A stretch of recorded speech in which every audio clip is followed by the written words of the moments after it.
Thanks for joining today's podcast. I've got one of my best friends since second grade, Tom Slayton, on the show today. And he's going to be talking a lot about just kind of his journey through life. He was in the military and ultimately ended up going and starting his own business and sold that business. So he'll share a lot of that, a lot of the story. And Tom, good to have you on, man. I'm excited. Thanks, man. I'm excited. Yeah.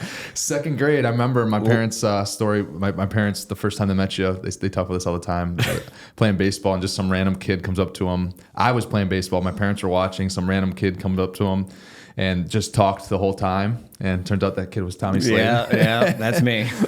So yeah, man, I appreciate you coming on. Yeah. Obviously, I respect everything that you've done.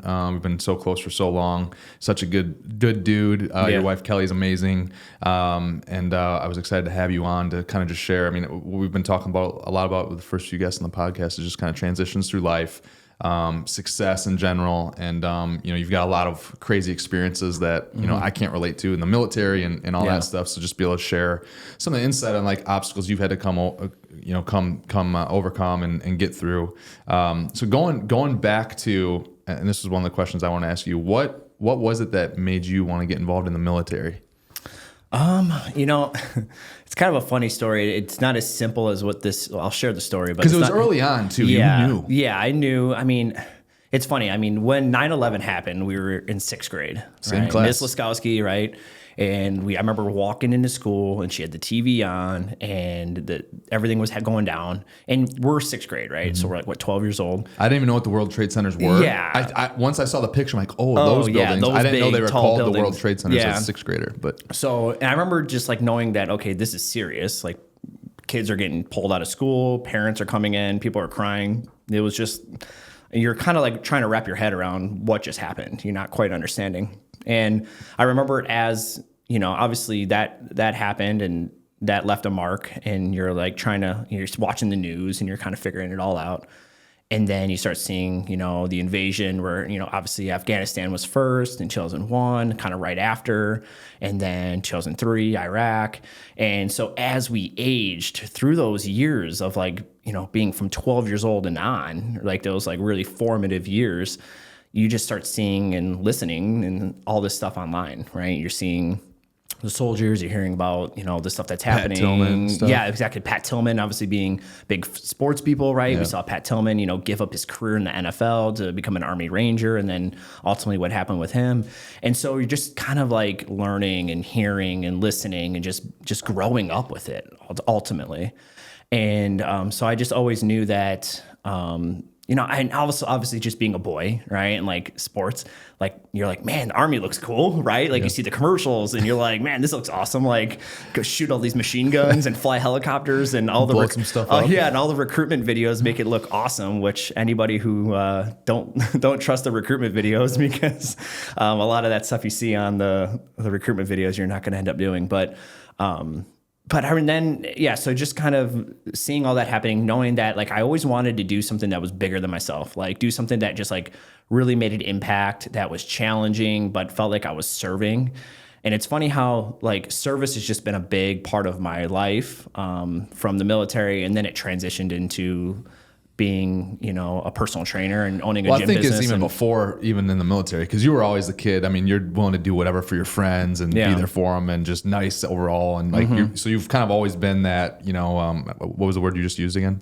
You've always kind of given, service. Like service. Yeah. You've always kind of been about giving and serving the people that are around you. So I think that's been something that's been in you probably forever. Yeah. So what was... When this was actually one of the questions I wanted to ask you too, and you made me think of it when you said, the recruitment videos don't expect your life in the military to be like the recruitment videos.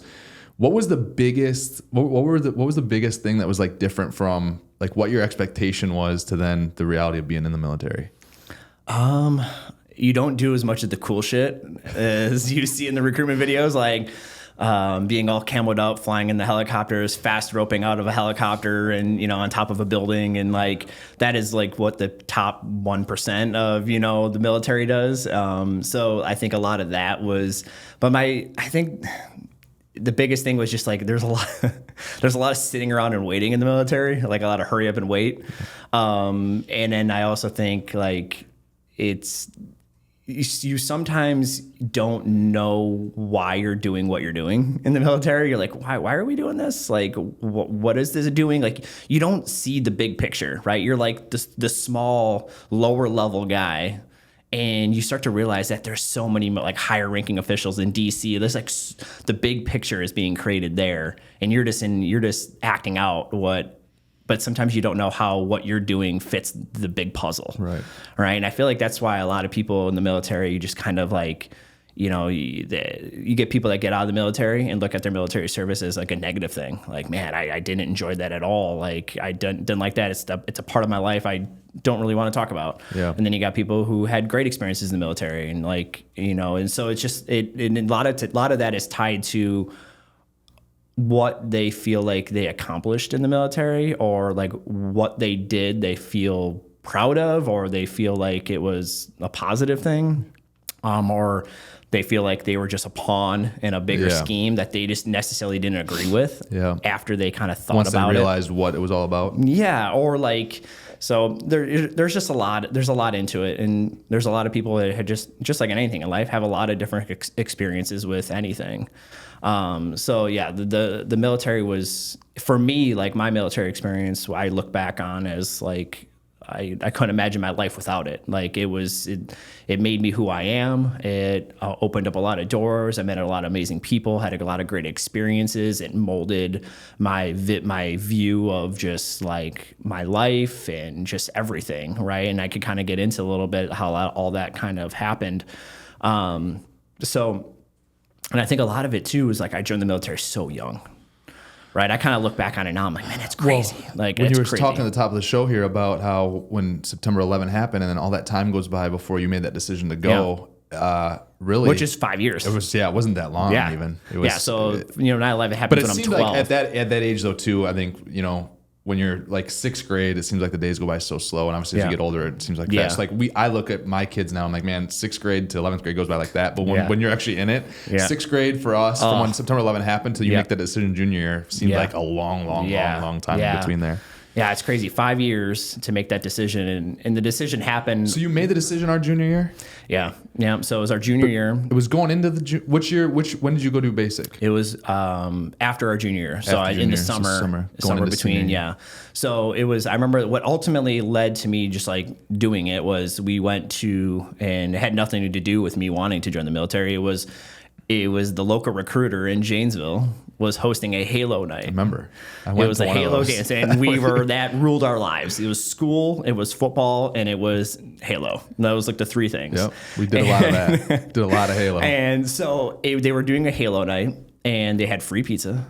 And they said whoever won the tournament that night got like a $50 gift card to Best Buy, which was another place we frequented a lot. So I was like, awesome, win, right? Like these are all the greatest things in the world right here. Basically getting paid to play Halo. Exactly. So I was like, let's go. Double kill. Yeah. I just sent you that video of that guy doing all the voiceovers. That's great. So I was like, all right, let's go to this thing, win this tournament, eat a bunch of free pizza, go to Best Buy, buy a new video game to play. Like we're gonna have a great night. And obviously now looking back on it, what a great recruitment tactic, right? Oh, for sure. The recruiter's like, hey, everyone's playing video games. Everyone loves Halo. Shooting game. Yep, a shooting game. And let's go ahead and let's do a game night here at the Armory. Let's get a bunch of Xboxes. Let's get a bunch of young dudes who play Halo who are perfect to join the military age. And, let's try to get some guys to sign up. And that's exactly what happened. Hook, line, sinker, man. So it was like between playing the game, the recruiter walks up to me and he's like, hey, man, like he's just making small talk with everybody. And he's like, hey, you ever thought about joining the military? And I was like, yeah, I've thought about it. I think it'd be really cool. I don't really know how do you join the military? And I don't even know what branch or like what I'd even want to do. And he's like, oh, I could help you out with that. He's like, you're not playing right now. You want to come to my office? And I was like, all right. And so I make my way to his office and we just start talking, right? And he's just like pointing out different things. And the state was hurting for Cav Scouts. So I was a 19 Delta Cavalry Scout, which is kind of like, they refer to us as like the eyes and ears of the military. We work in like small groups, 2 to 3 guys. And what Cav Scouts kind of did, and we didn't really end up doing a lot of this, in the wars, and some units did, but ultimately we were reconnaissance. We go out, our goal is to not be seen, not know that we're there, and our goal is to just pretty much survey and gather intel on enemy positions, routes. Is that where a lot of people start? Is it Cav? No. So like, so pretty much like I always tell people, like in the military, you could do whatever you want. So like anything you could pretty much do civilian side, you could do in the military. And so I just happened, the Wisconsin National Guard needed Cav Scouts. It's kind of like an infantryman. Yeah. Cav and infantry are very similar. Infantrymen were, anyone who listens to this that was an infantryman, they're like, oh no, fuck that. Cavs, we're better than you guys, this and the other. But we're very similar. And so ultimately we get recon, all that stuff. Well, the state needed some guys. And so ultimately he was pushing Cav Scout, right? And he's like, I think you could be a good Cav Scout, right? Look at this, we do that. And he showed me all these cool videos and all that stuff. And I was the like, 1% stuff. Yeah, exactly. And I was like, all right, cool. And he's like, how old are you? And I was, I'm 17. And he's like, oh man, because 18, you could sign your life away by yourself. Yeah. You don't need parental consent. He's like, well, you're 17 years old, you want to join, but you're going to need your family to, you're going to need a parent to sign off on it. So I was like, all right, well, I could talk to my dad. And I really had no idea where my dad stood on the subject, really. I didn't know yay or nay. It's obviously wartime, what was he going to say? And so I went home, hey, Dad, I'm thinking about joining the military, like be a cavalry scout. And I was pretty excited, and I think he could feel my excitement around it. And he was like, yeah, when do we go? And I was like, oh, that was easy. Yeah. And my dad kind of ended up like kind of telling me that when he was younger, he wanted to join.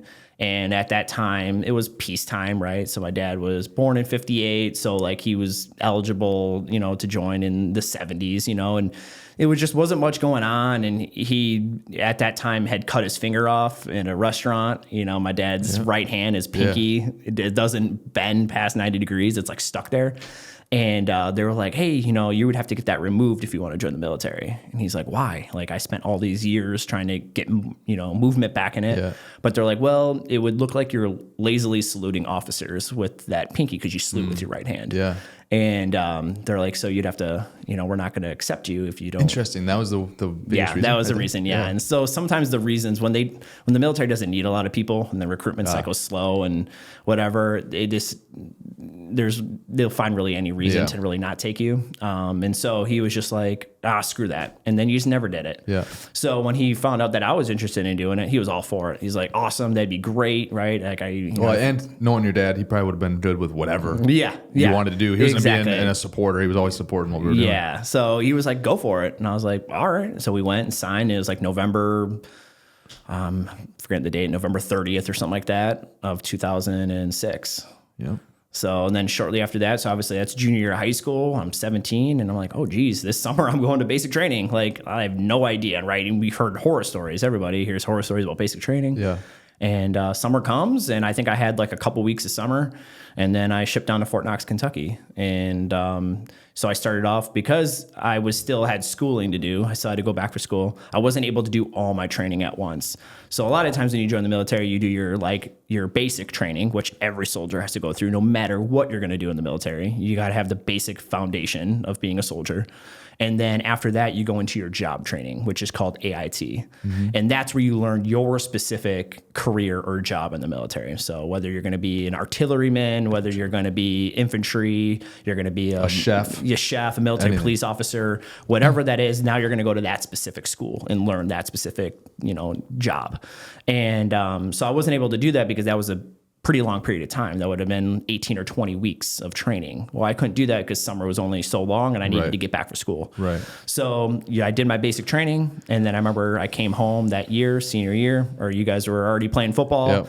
I came in, I think it was like the first game against Marion Central. You pretty much showed up that day. Yeah. It was like pretty much the day before maybe. I remember. Yeah. So I show up to the game and you guys are playing, and it was just kind of like my head shaved. You guys are all tan from having a great summer. I'm pale as a ghost because I've been wearing a uniform all summer long.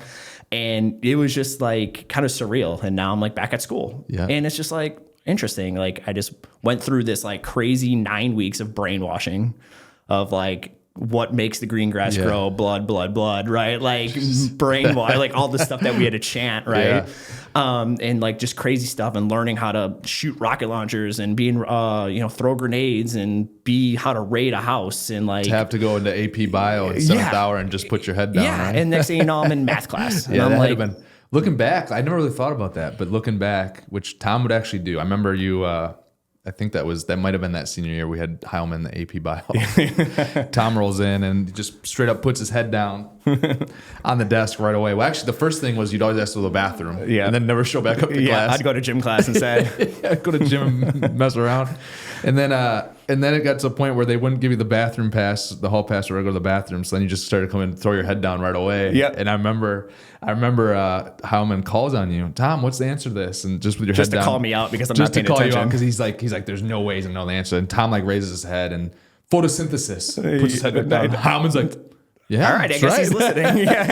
So that's one of the memories that I have. Yeah. But we that's a story we talk about a lot, actually. Yeah. But I never really thought about it until actually you just said that, is like that transition from what you were doing all summer to then have to go back. Very drastic. Know that you're not going to need the stuff you were learning in AP Bio, to do what you were doing in life, and you didn't have interest there. And that transition back is tough. Yeah, it was just weird because it's like, and then I learned so much too. Like when I was in basic training, I just learned so much about what was going on in Iraq, Afghanistan, right? Because a lot of my drill sergeants were guys that had already deployed. Right, it's 2006, so some of these guys deployed, maybe were in Afghanistan right away, or were a part of the surge in Iraq in 2003, 4, and now they came back, and now because they're active duty, they got tasked. When you're on active duty, you could be tasked to do other jobs, right? Yeah. And so some of them get tasked. They're like, hey, you're going to go be a drill sergeant for 2 years or 4 years, and so a lot of those guys are coming back, and now they're drill sergeants, and they had these these experiences, right? And you're like, whoa, like it became more real, right? Because one moment you're watching this stuff on TV, and you're getting, depending on what news source you're watching, you're getting fed a different story, right, of what's going on. And so you're kind of confused and you don't really know what's going on. And then to hear it from somebody who's already been there. Yeah. Yeah. And at that time too, like a lot of the drill sergeants, you could tell were a lot of like PTSD wasn't really being talked about at that point. And a lot of these drill sergeants, now looking back on it, were suffering. Like we're having, a lot of them were getting divorced. A lot of them were having, they would lash out and they would have these like episodes, and now you look back at it and you're like, these guys were PTSD. Yeah, these guys are dealing with some shit. Like, and so it was very, very interesting time. And so then, so after that, like after basic training, I then go and come home, senior year, normal. A lot of guys, when you do this split training like I did, a lot of the guys do basic training. They go back home and then they never show back up because they get the taste of the military. They get the taste of being home again. And they go, screw that. Why would I go back? It's almost easier to stay for the full training than it is to do some, leave, and come back. Yeah, you get that break and you're like, oh, it's nice to kick my feet up and not have the guy up my ass all day. Yeah, I don't want to be screamed at. You get so many different personalities that show up to basic training, and you get these guys who are like, oh, I don't want to get yelled at, or, who's going to step up to me and yell in my face? Like, screw that. And so senior year of school, and then right after that I have to go to my job training, and I do my job training. I come back from that, everyone's going off to college, right? Just a very weird transition, right? Everyone's going to school, right? Like you head to Whitewater, and Jake's going to Oshkosh, and like all your friends are just now splattered all over the state. And I was home for I got back from my AIT training in like August or September of 2008. And then January 2009, I'm in Iraq. And so 19 years old. And I'm like, looking back on it, it seems crazy. Because when you're 19, you feel like you're old, mature, you feel like, and now I'm like, holy cow, right? Like 19 years old, and I was already like in a war zone. I was in Iraq. It just happened so fast. What was going through your mind? What was the feeling you had when you boarded the plane? Excitement, nervous.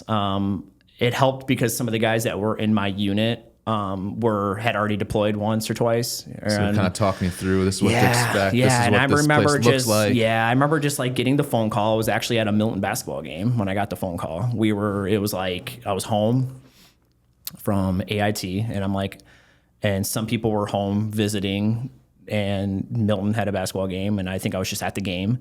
and I got a phone call, and it was just like, hey, you're going to be deploying. And I was like, whoa. Like, I knew it was a possibility. Some of the guys in my AIT training that summer were getting phone calls while they were at training saying, hey, as soon as you get home, you're going, right? You're going over. And I never got that phone call. And I'm just like, oh, go home, go back to training. And at that time, I was actually enrolled at Oshkosh. That's right. I was going to go to school. Me and Jake were going to go to school, and we were going to room together in the dorms. And I was planning on doing the ROTC program at the school. And then they told me I was going to deploy. And at that time, I think I had the option to do, because when you're in ROTC, you're like non-deployable. When you're in ROTC. The moment you take that election, because they're probably viewing you as now, okay, You're now you're an like an officer. asset to the country as well, by going and get educated and that way. And then you're still keeping up on your training. Yeah, I'm an ROTC, you're like, the path is to become an officer. And so, but... So you had the choice. When you got the call at that point in time, you still had the choice, or did you not have the choice at that point in time? I don't think so, because I hadn't started started it. They caught you before. Yeah, so, which I'm kind of glad. I'm glad the deployment went out that way. And then ultimately learning more about the military, like, I don't want to be an officer. Like, I just didn't want to be an officer.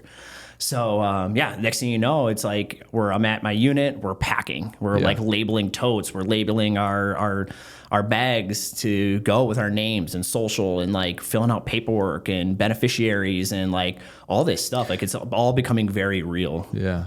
And not being over there yet, what was your interpretation or thoughts of Iraq? Because that's where you went first, right? Iraq, right? Yeah. What was your thoughts? Again, trying to put you back into where you were before you actually got there to get that first impression. Yeah. What was your actual? I know, and then like other people were sharing stuff with you. What was your impression as you're stepping on the plane of like what Iraq was going to be like? I knew it was going to be hot.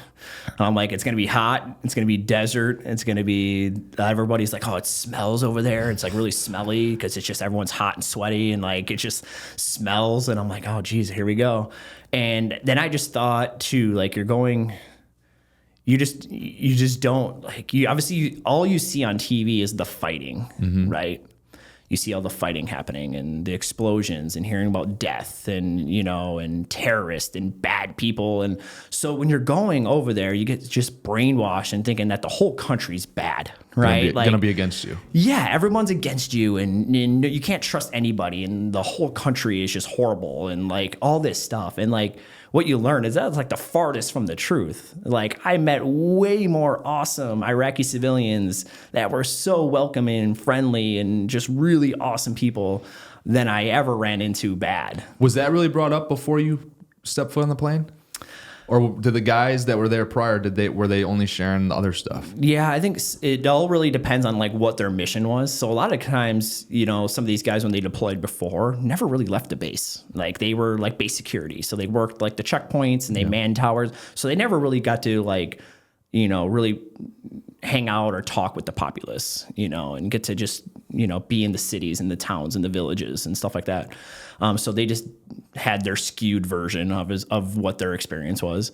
And then, so like some of that was, I didn't really get a lot of that. I didn't get really told that like, there's a lot of really awesome people, right? Like, or when you also think about you're just gonna be fighting all the time, or it's just like scary all the time, and you're gonna be in a bunker all the time, and you're wearing your helmet, and you're like, just like, but that's not the case either, right? Like, there's good days and there's bad days, and then there's like, you go 2 months and really nothing scary or bad happens. You're just doing your 9-to-5 job, kind of like back home. You're just going out and doing what you're doing. So it was just a really, you go in with an expectation and what you think's going to happen, and then you kind of quickly like pivot from that. And as you learn what you're doing. They get you on a direct flight out there on one of the military planes? Yeah, the flight's kind of weird. We flew from... So my mission when we got... My unit is funny. Like, I joined this unit, right? And a lot of times National Guard units don't typically get the pickings of like the best missions when you go to Iraq. A lot of times, military or National Guard units are doing base security. They're doing... and they're just doing stuff that's like not I guess not the most fun or the most ideal or whatever, because the idea is that you're there supporting the active duty element. The active duty guys, they're the ones training all the time. They should be they're well trained. They're doing this day in and day out. Like, they're the guys that are going to be out. And the National Guard kind of helps support them on the rear, like takes care of the base, does the security there, helps out when needed. That's really about it. And so when I got tasked to my unit, we got picked to do this really awesome, fun, different type of mission. And different states got, tasked to do this mission throughout. And I met a lot of different guys who did the same mission I did, but were in other National Guards in other states. And so we were tasked to pretty much be security for just other federal agencies overseas. And so what the cool part of what this mission allowed us to do is I didn't have to wear my uniform. Right. This is your first mission. Yeah, this is my first deployment, right? So everyone's like, I got to wear like civilian clothes. I got to grow my hair out. We were driving, up armored Toyota Camrys and up armored like Toyota Hilux pickup trucks. Gotcha. And like we were blending in with the populace because our goal of the mission was to, take these security for these other people that are in other federal agencies and make sure that they're safe doing their job outside the wire, right, outside the base. And we were to blend in with the populace, so blending in obviously with vehicles that blend in with the populace, even though a up-armored brand new Toyota Camry isn't really blending in with what they're driving in Iraq, but it definitely doesn't stick out like a massive, it's not a Humvee or one of those big MRAPs, right? So like that was different. And being able to see and work with a lot of these other federal agencies like was kind of cool. You kind of get to see the side of the military or like stuff that you're typically not going to see just being Army or Marines or Coast Guard or whatever. You're going to be able to like kind of see some of the other stuff, which is kind of fun, and learning some of that. And so yeah, it was just like really interesting. And all the other guys that were in my unit that had deployed before, like, dude, you're so lucky, man. Like, your first deployment and you're doing this, right? Like, so we were just like 10, 11 guys. I was in Mosul, Iraq, and we were just like, just having a great time. Like, we were escorting. I got to see a lot of the country, drove a lot of the northern part of Iraq, very beautiful. And, got to be in a lot of the villages, went to a lot of the towns, Erbil and Mosul and Dahuk, which is like in Kurdistan, like the northern part of Iraq is called Kurdistan, very like Christian. And so there's just got to see a lot of really cool monasteries and like just a lot of really cool like mosques. And like, Mosul was a hotbed and it's the second largest city in Iraq. So it was very kind of dangerous driving through that city. So there's a lot of, I remember a lot of the guys, a lot of people on the base that were normal Army guys would see us wearing our just regular street clothes and be like, hey man, like people would confuse us for special forces, right? Like special forces guys, they're kind of like do their own thing on base. They were obviously like their uniforms are very different. They get to grow beards and like, they're kind of just doing their own thing. And so everyone thought, I was special forces. And I'm like, dude, I'm not. I'm like telling these guys, like they're asking me. They're probably not believing you. No, they don't. They don't believe me whatsoever, right? They think I'm just playing the shtick, right? Of like, you don't talk about it, right? Yeah. You're like, you're not special forces, right? And so I'm like, guys, I'm not, man. Like, I'm just I'm a E3, which is a private. I'm a private in the Wisconsin National Guard. And they're like, yeah, right, dude. You got like, you don't have an M4, you have an HK416, which is like fully automatic, and you're carrying 6-hour pistols, which isn't the issued pistol for the Army, and like your hair's long and you're wearing like different body armor, and like your guys get to just do whatever you guys want on base. And I'm like, you guys got your own little area to sleep and hang out, and your own gym and your own kitchen and like all this stuff. And I'm like, guys, I'm not lying. Then after a while, I just started going along with it. I'm like, okay, I'm done trying to tell these guys I'm not. They're like, yep, I am. You're just acting right now? Yeah, exactly. They would ask me questions about selection, which is like like kind of like buds. A lot of people hear about buds, right? Navy, that's like, the training you got to throw through, and Hell Week, all that stuff. So the Army does selection for special forces. And so a lot of guys would ask me like, hey man, like when I get done with this deployment, I'm thinking about doing selection and going special forces. Can I ask you any questions about like, what is the most important thing that I need to like really study up right now so I don't fall out or, fail selection? And I had known some things about selection. You hear about it, you could read about it, you could see the the different tests and the standards they have and all that stuff. So I was just like saying the randoms, like the typical stuff. I was like, make sure you're fit, man. Like you got to really pass the fitness test, start rucking and it really, land navigation, like really make sure you know your land nav, plotting playing points. the part. Yeah, just play. I'm like, it's just to get them to stop talking to me, right? Like didn't want to have to keep telling the same story. So when they first get you guys there, you land, do they give you an adjustment period? Yeah. So when you first go into country, you fly to Kuwait. So you land in Kuwait, and there's a couple bases in Kuwait, and that allows you to, the time change, acclimate to the temperature, and do some other like in-processing stuff to let you know that you're in country and whatever. So you go to Kuwait, and you're there for about a week or so. And then after you leave Kuwait, you then fly military. So all the way to Kuwait, you fly commercial. They just we flew Ryanair and they charter a plane. We throw all our gear in it and we fly over. And then once you get into Kuwait and you're now flying into country, into like a war zone, Iraq, Afghanistan, you then fly military. So you're flying military plane, and that was like my first experience in like a really big military C-130 type airplane. So that was kind of cool and different. And so, then we flew. My deployment was in Mosul. And so you spent 9 months in Mosul, and we did my deployment, and it just kind of went by like a blur. And for me, I wasn't somebody who got homesick. Like I really allowed myself to be present when I was deployed and not think about a lot of times people get like FOMO, right? Like what am I missing out at home? Like my friends are doing this and I'm missing out on this. And in reality, it's 9 months and really no one's doing anything, right? You're not missing out on anything. Everyone's just living their lives, doing the typical day-to-day stuff. And so I allowed myself to be really present and really soak it in and enjoy it and realize that I'm doing something that I'll remember the rest of my life and doing something that was bigger than anything else I could think about doing. I was like, well, I could be in college right now, partying and just drinking beer and doing whatever, or I could be serving the country. Like, which one's cooler? Sure. And which one means more? And that was that.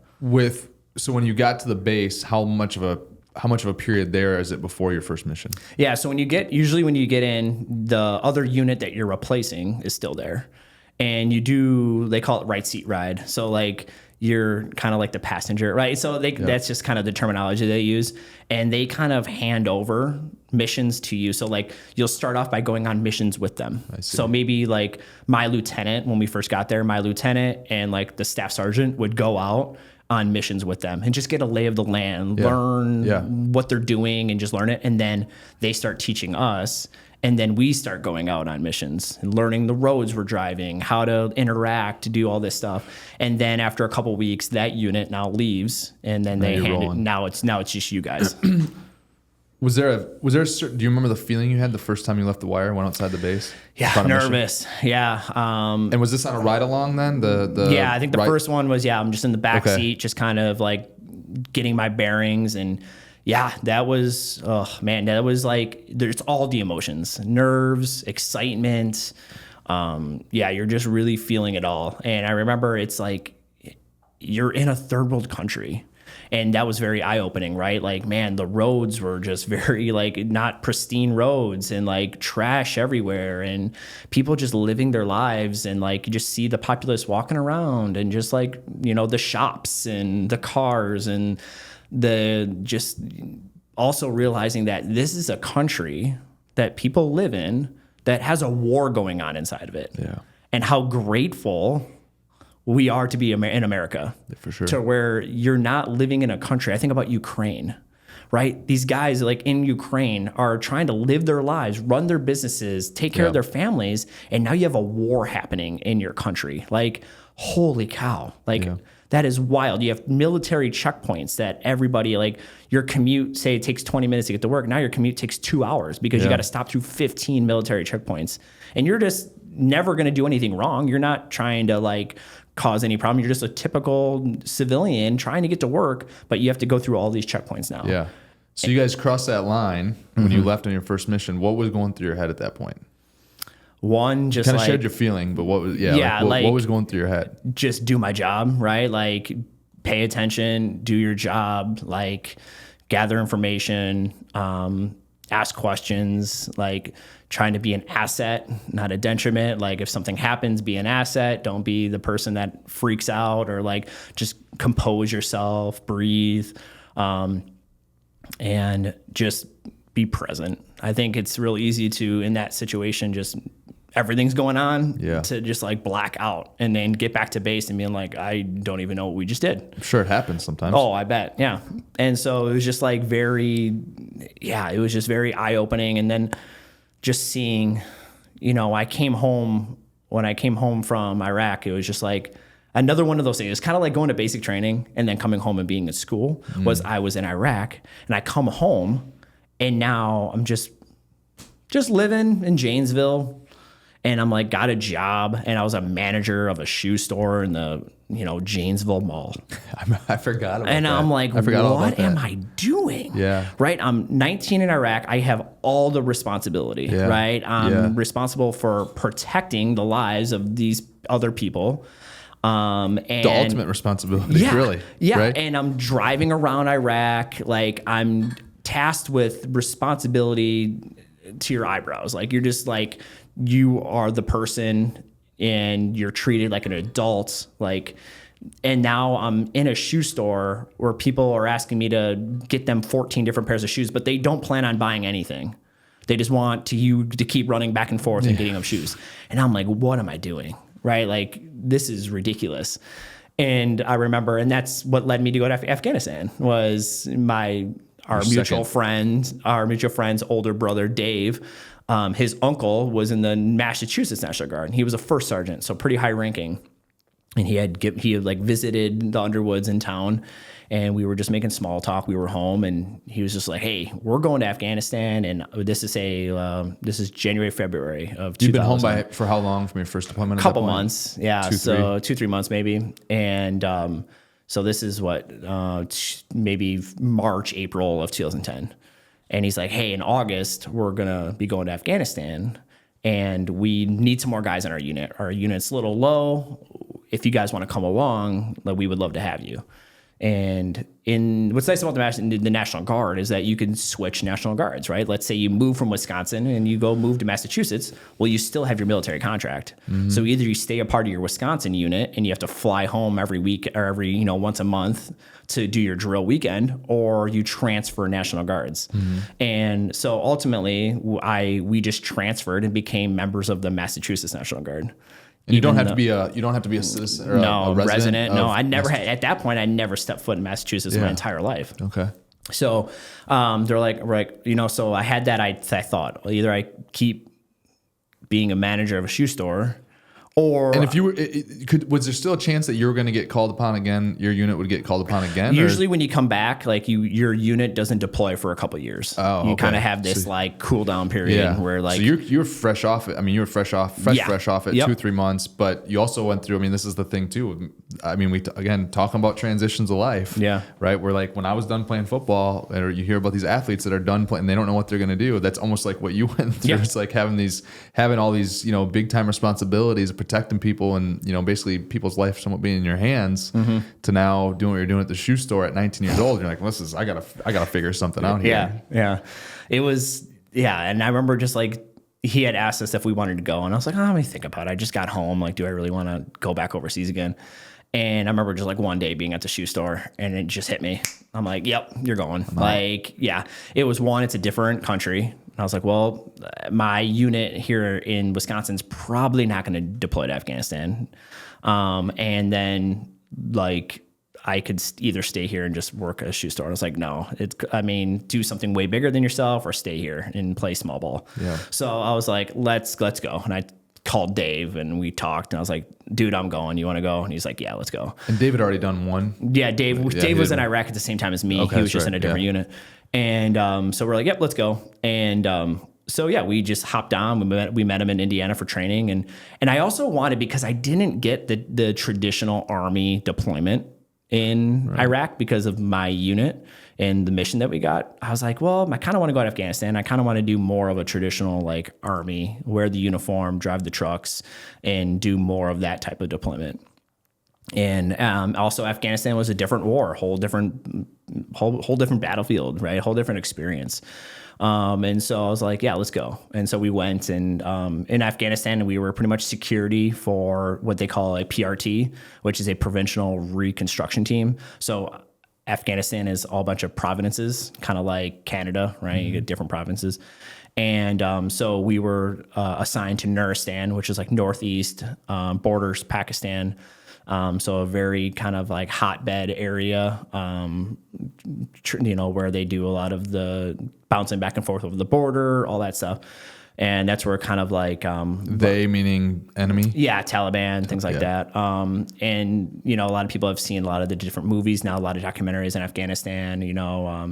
You had just a lot of the Korangal Valley, which I think a lot of people have heard of, which is like a really a lot of fighting happened in the Korangal Valley. And so like Afghanistan, like it's so mountainous, the Hindu Kush. And so there's all these different valleys, right? And every valley is just, separated by tall mountains and different tribes. And Afghanistan's very tribal, right? And it has been forever. And that's part of the reason why it's really tough to develop a government there. And it's just so remote and so tribal. And they've been fighting forever, right? Like Afghanistan's been at war. There's been constant fighting there ever since it's been a country.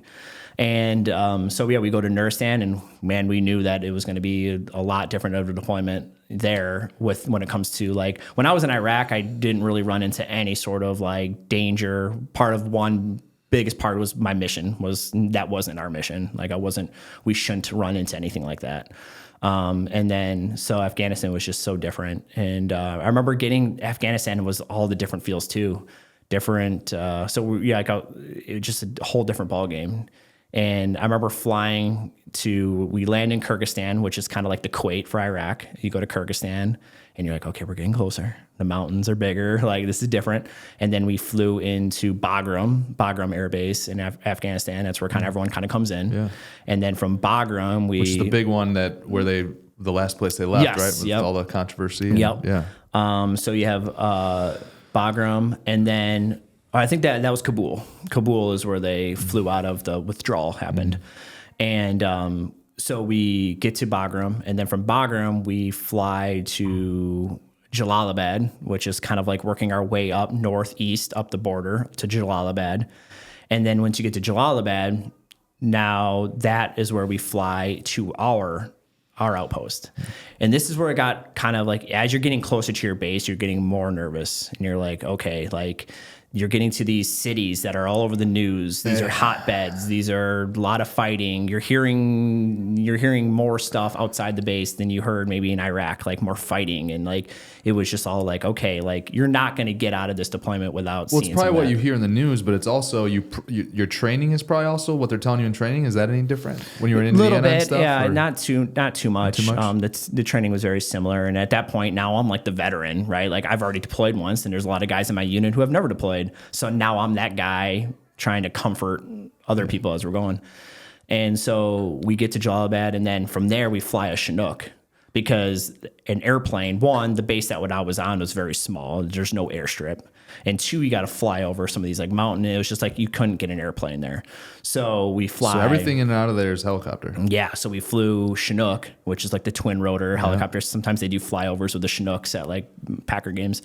And I remember like we flew at night because it was a lot safer to fly at night in the dark. So Blackhawks fly with you during that or not? Not that time. Sometimes you will have escorts depending on like where you're going and if it's currently considered hot, like if there's currently fighting happening in the area, or if there's like intel that they are in the area, Taliban's in the area, or they're looking to shoot down helicopters, whatever. And so you start flying Chinook, and I remember looking out. You flew at night. You fly at night. It's just safer. It's harder to see the helicopters. It's you're not. The big worry is that you're flying over these mountain ranges where at sometimes the helicopter is very close to the top of the mountain, very easily can get shot down or shot at. So you just kind of minimize that risk.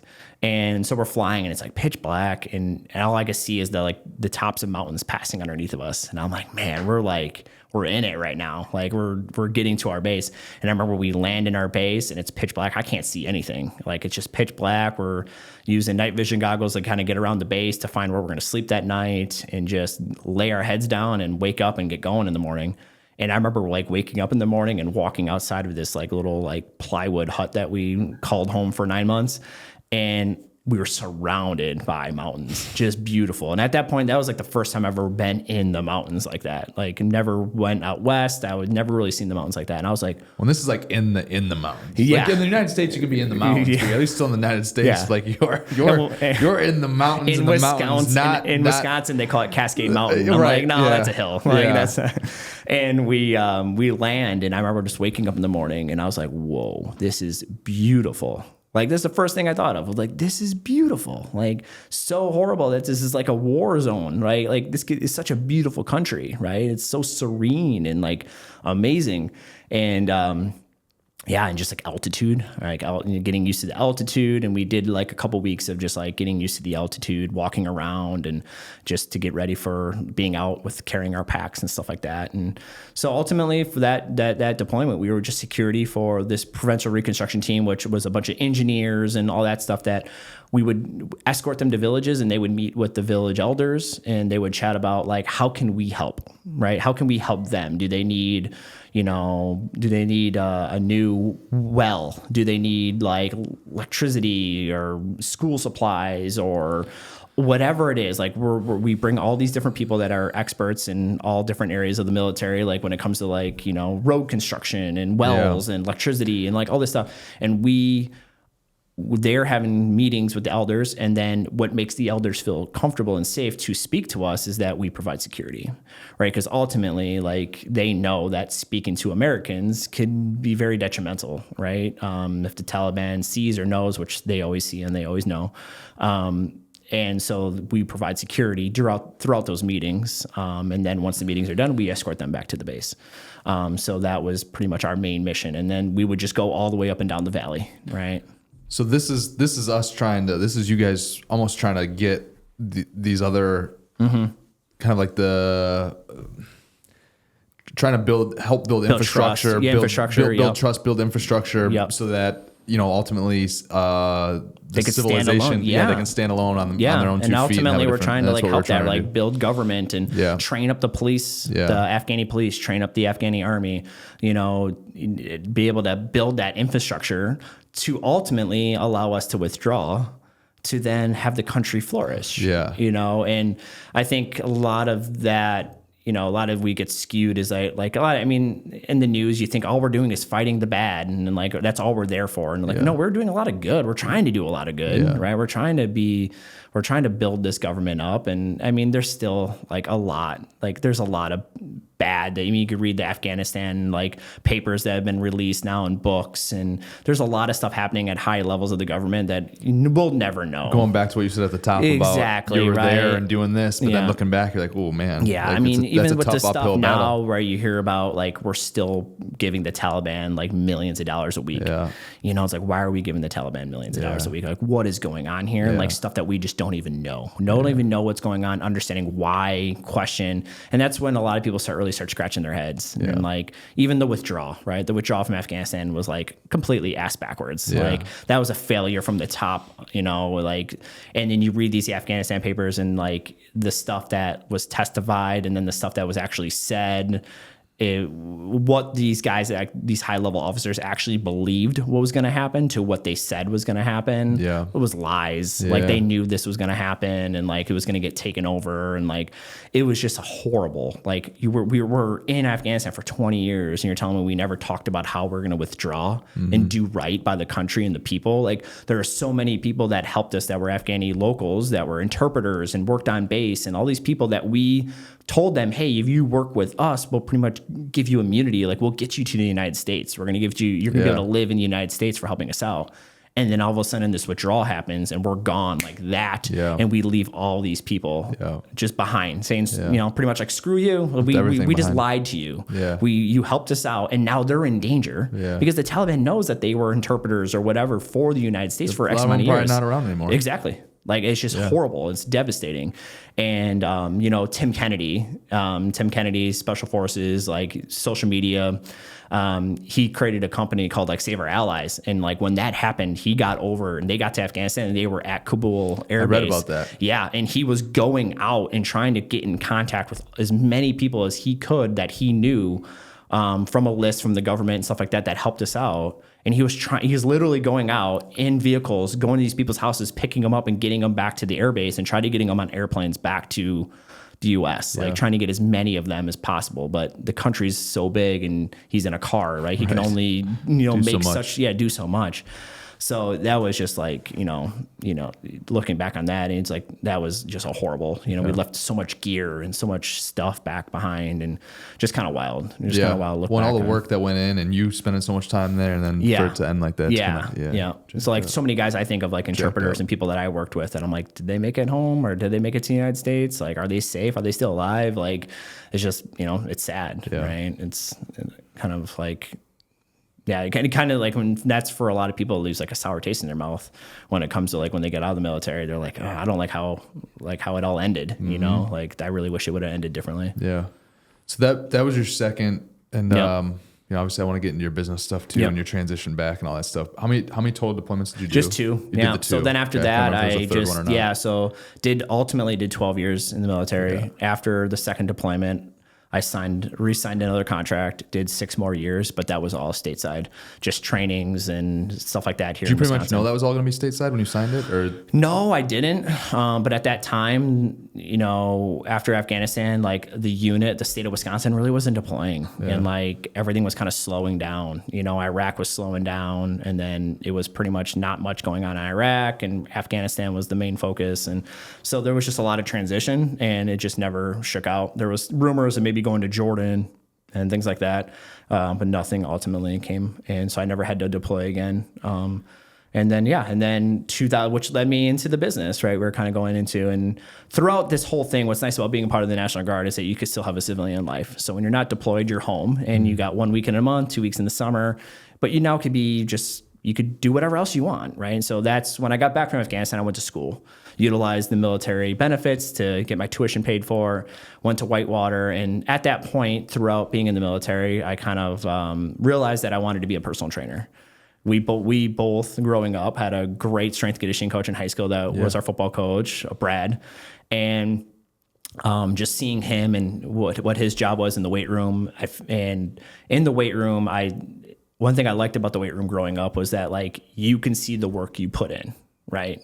It's not a team thing. Team sports are amazing, but I love that in the weight room, what your effort and your dedication is your result. Yeah. So if you go in there and lollygag, well, then you get nowhere. You're gonna be fulfilled with yourself, or you're gonna be disappointed in yourself. Exactly. And so I love that. And so I fell in love with just like, and then how good of a trainer Brad was, and the programming he came with, and just made such a difference, and made us an awesome football team. And we were never the biggest football team, but we were always the fastest, the strongest, and like the most mentally prepared. Yeah, and that's why we won football games, right? Like we didn't have the massive line, the big tall guys, but we were all strong. We all worked together. We all trained our asses off, and we were like the fastest and the strongest guys on the field, which was like, I saw that and I'm like, wow, that's so cool.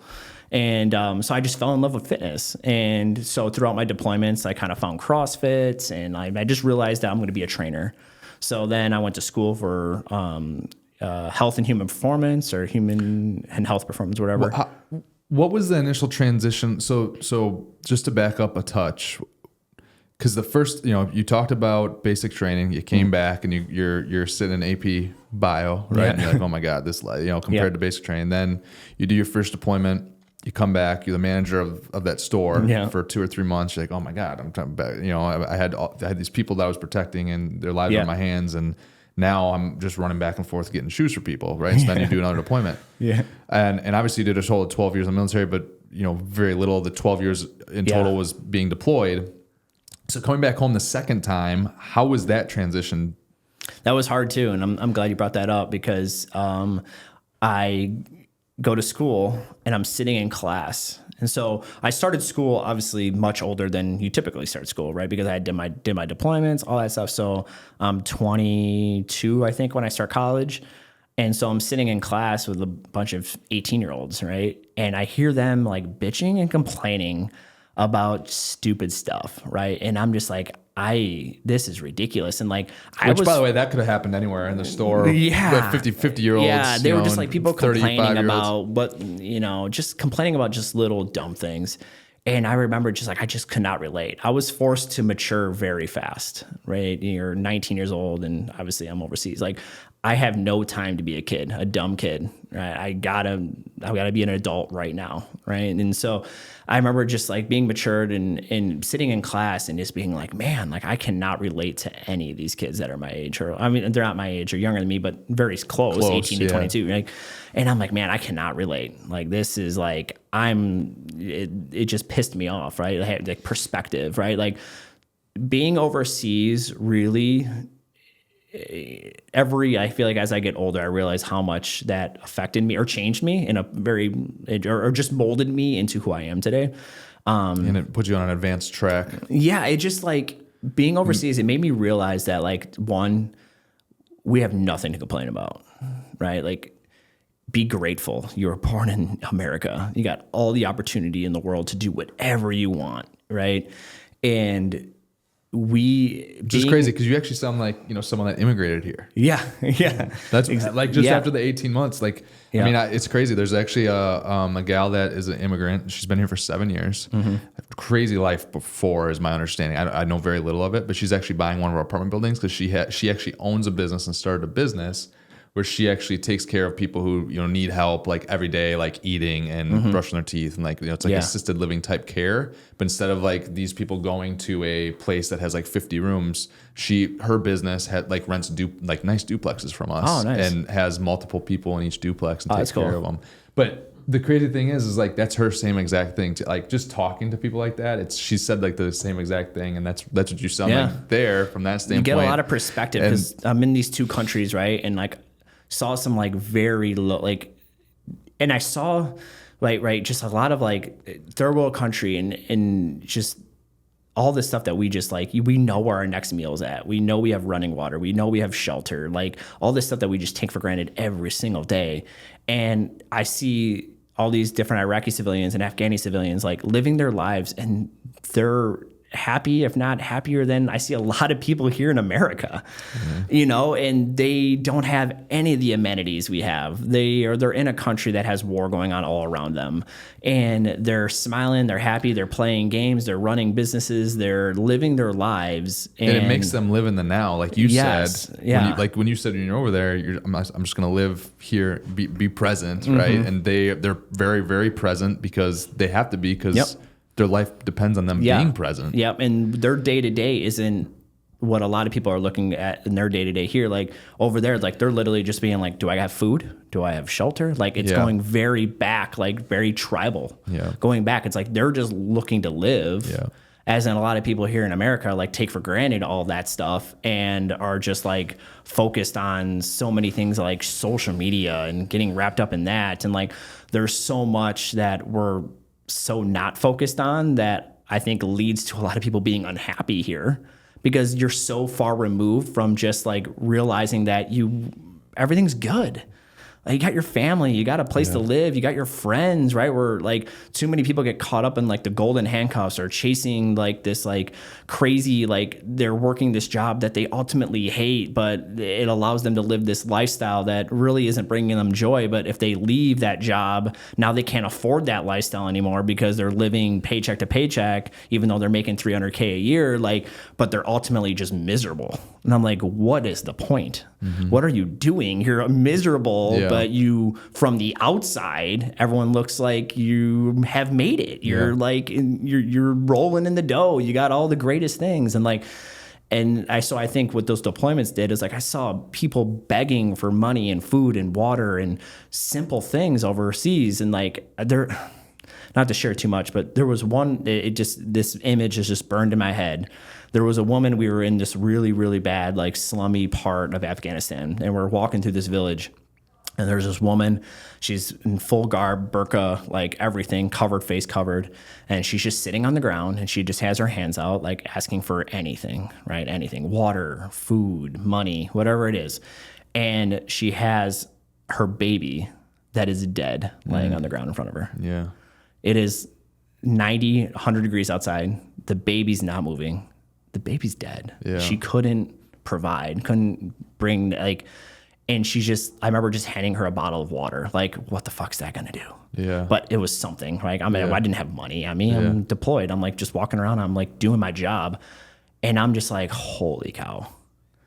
Like, what do I have to complain about? Like, this is like that's real world. This is happening all around us. Like, we forget that, like, you know, like anytime I see stuff to be able to help out, donate, change, make change, like, you know, like I may feel like I don't have a lot of money, but I have a lot more money than a lot of people. Mm-hmm. And what's that 20, 25 bucks, $100 to go to a really good cause? Like, that lights me up, right? Mm-hmm. Like, that makes me feel good. I'd rather do that with my money than buy anything. Yeah, for sure. And so it was just like, I think about that stuff. And when I came home, I realized that, like, my life isn't about chasing that.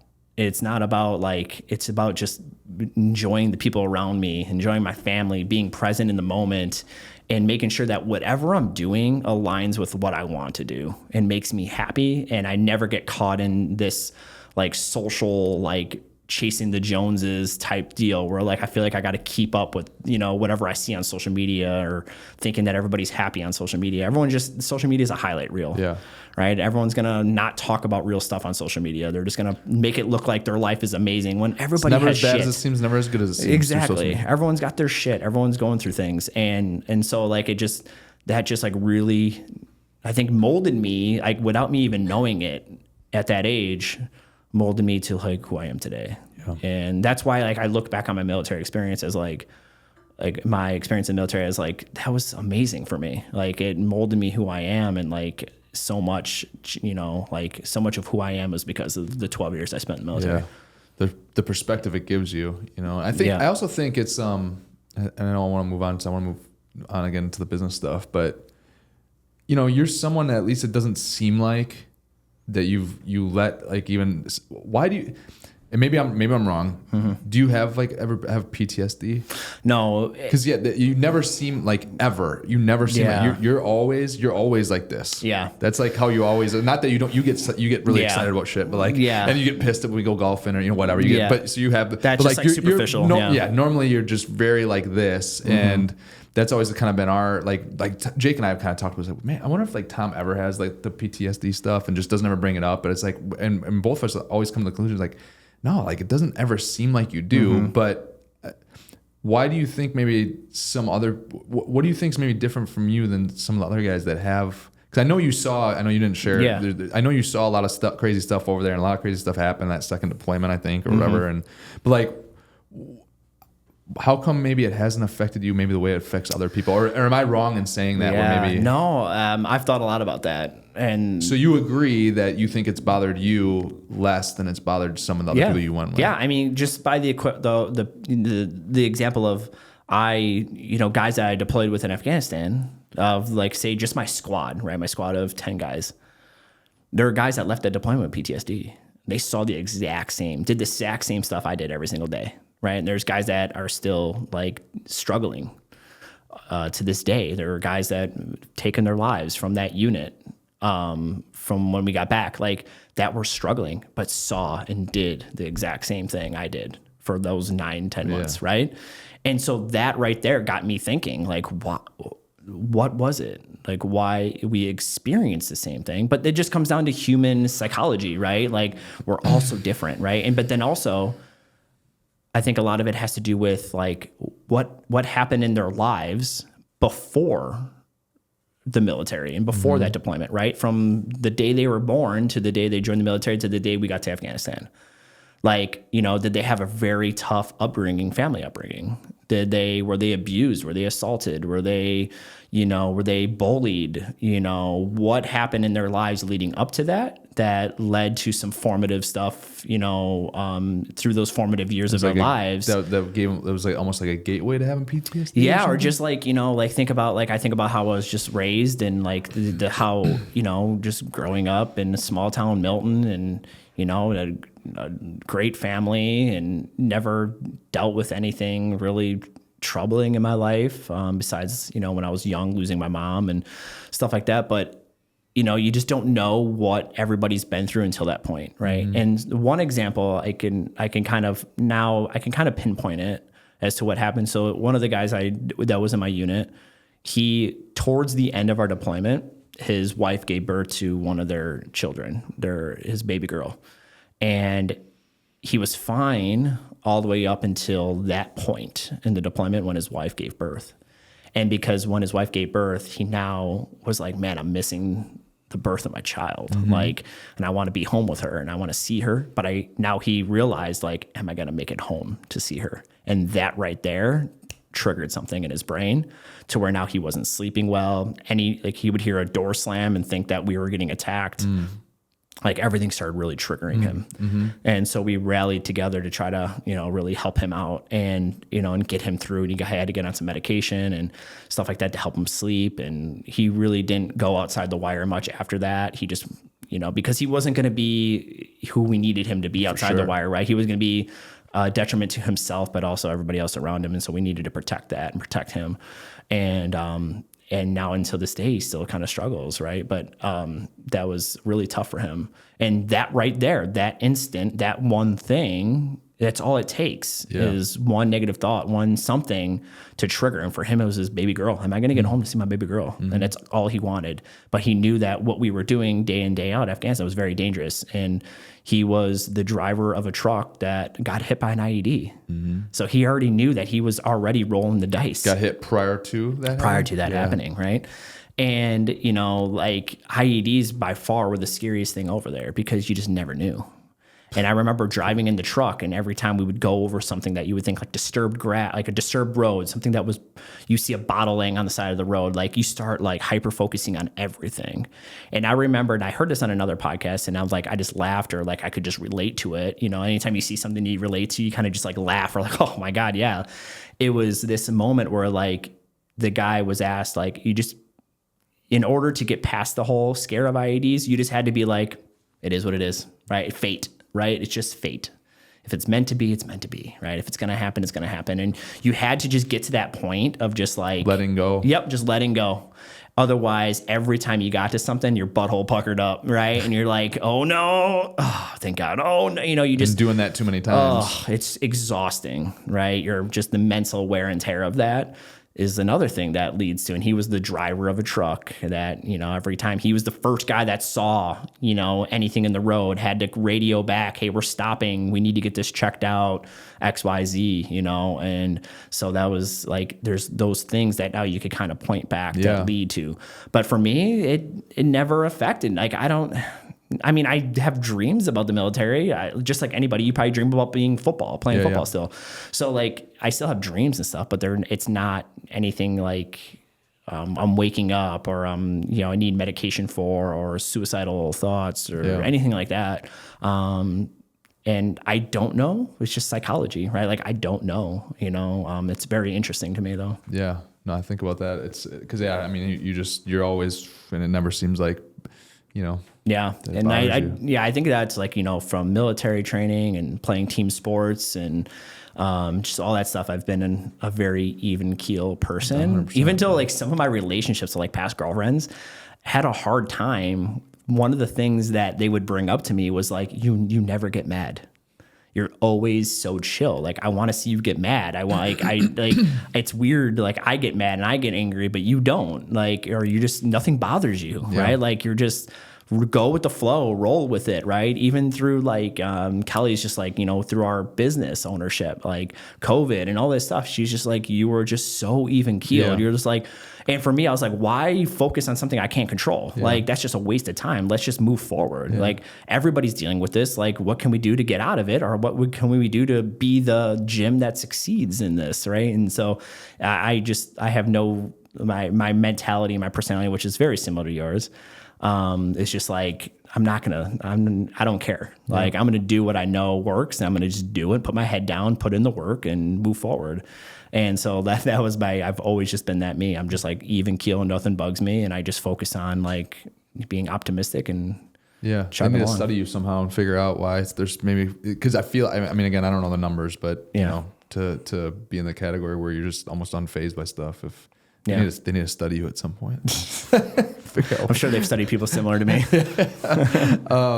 So you're done with the second one. You're coming back. You knew personal training, and Yep. you know that the fitness Yep. route was what you wanted to be doing to impact people's life, and just Yep. what fulfilled you as well. Yeah.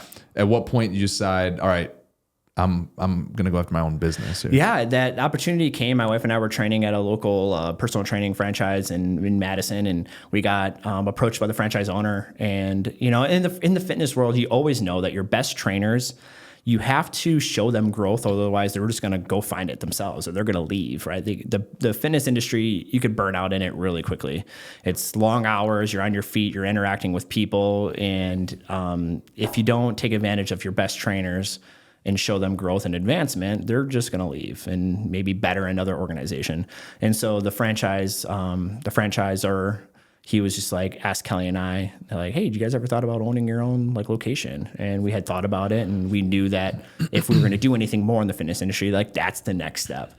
And so we're like, yeah, let's do it. Let's roll the dice. Like, you know, obviously when you work for anybody, you see the things that you feel like you could do better. Like, oh man, if I was the owner, I would do it this way. And I feel like we could do X, Y, and Z. Like you see and feel it. And when you can't act on it, it kind of pisses you off, right? And it's like, or you start getting resentment because you start doing that stuff, but now you're not getting the acknowledgement for it or the pay raise or whatever it is that like, I'm doing all this stuff. They're not even seeing it. That's all the stuff they should be doing. Yeah.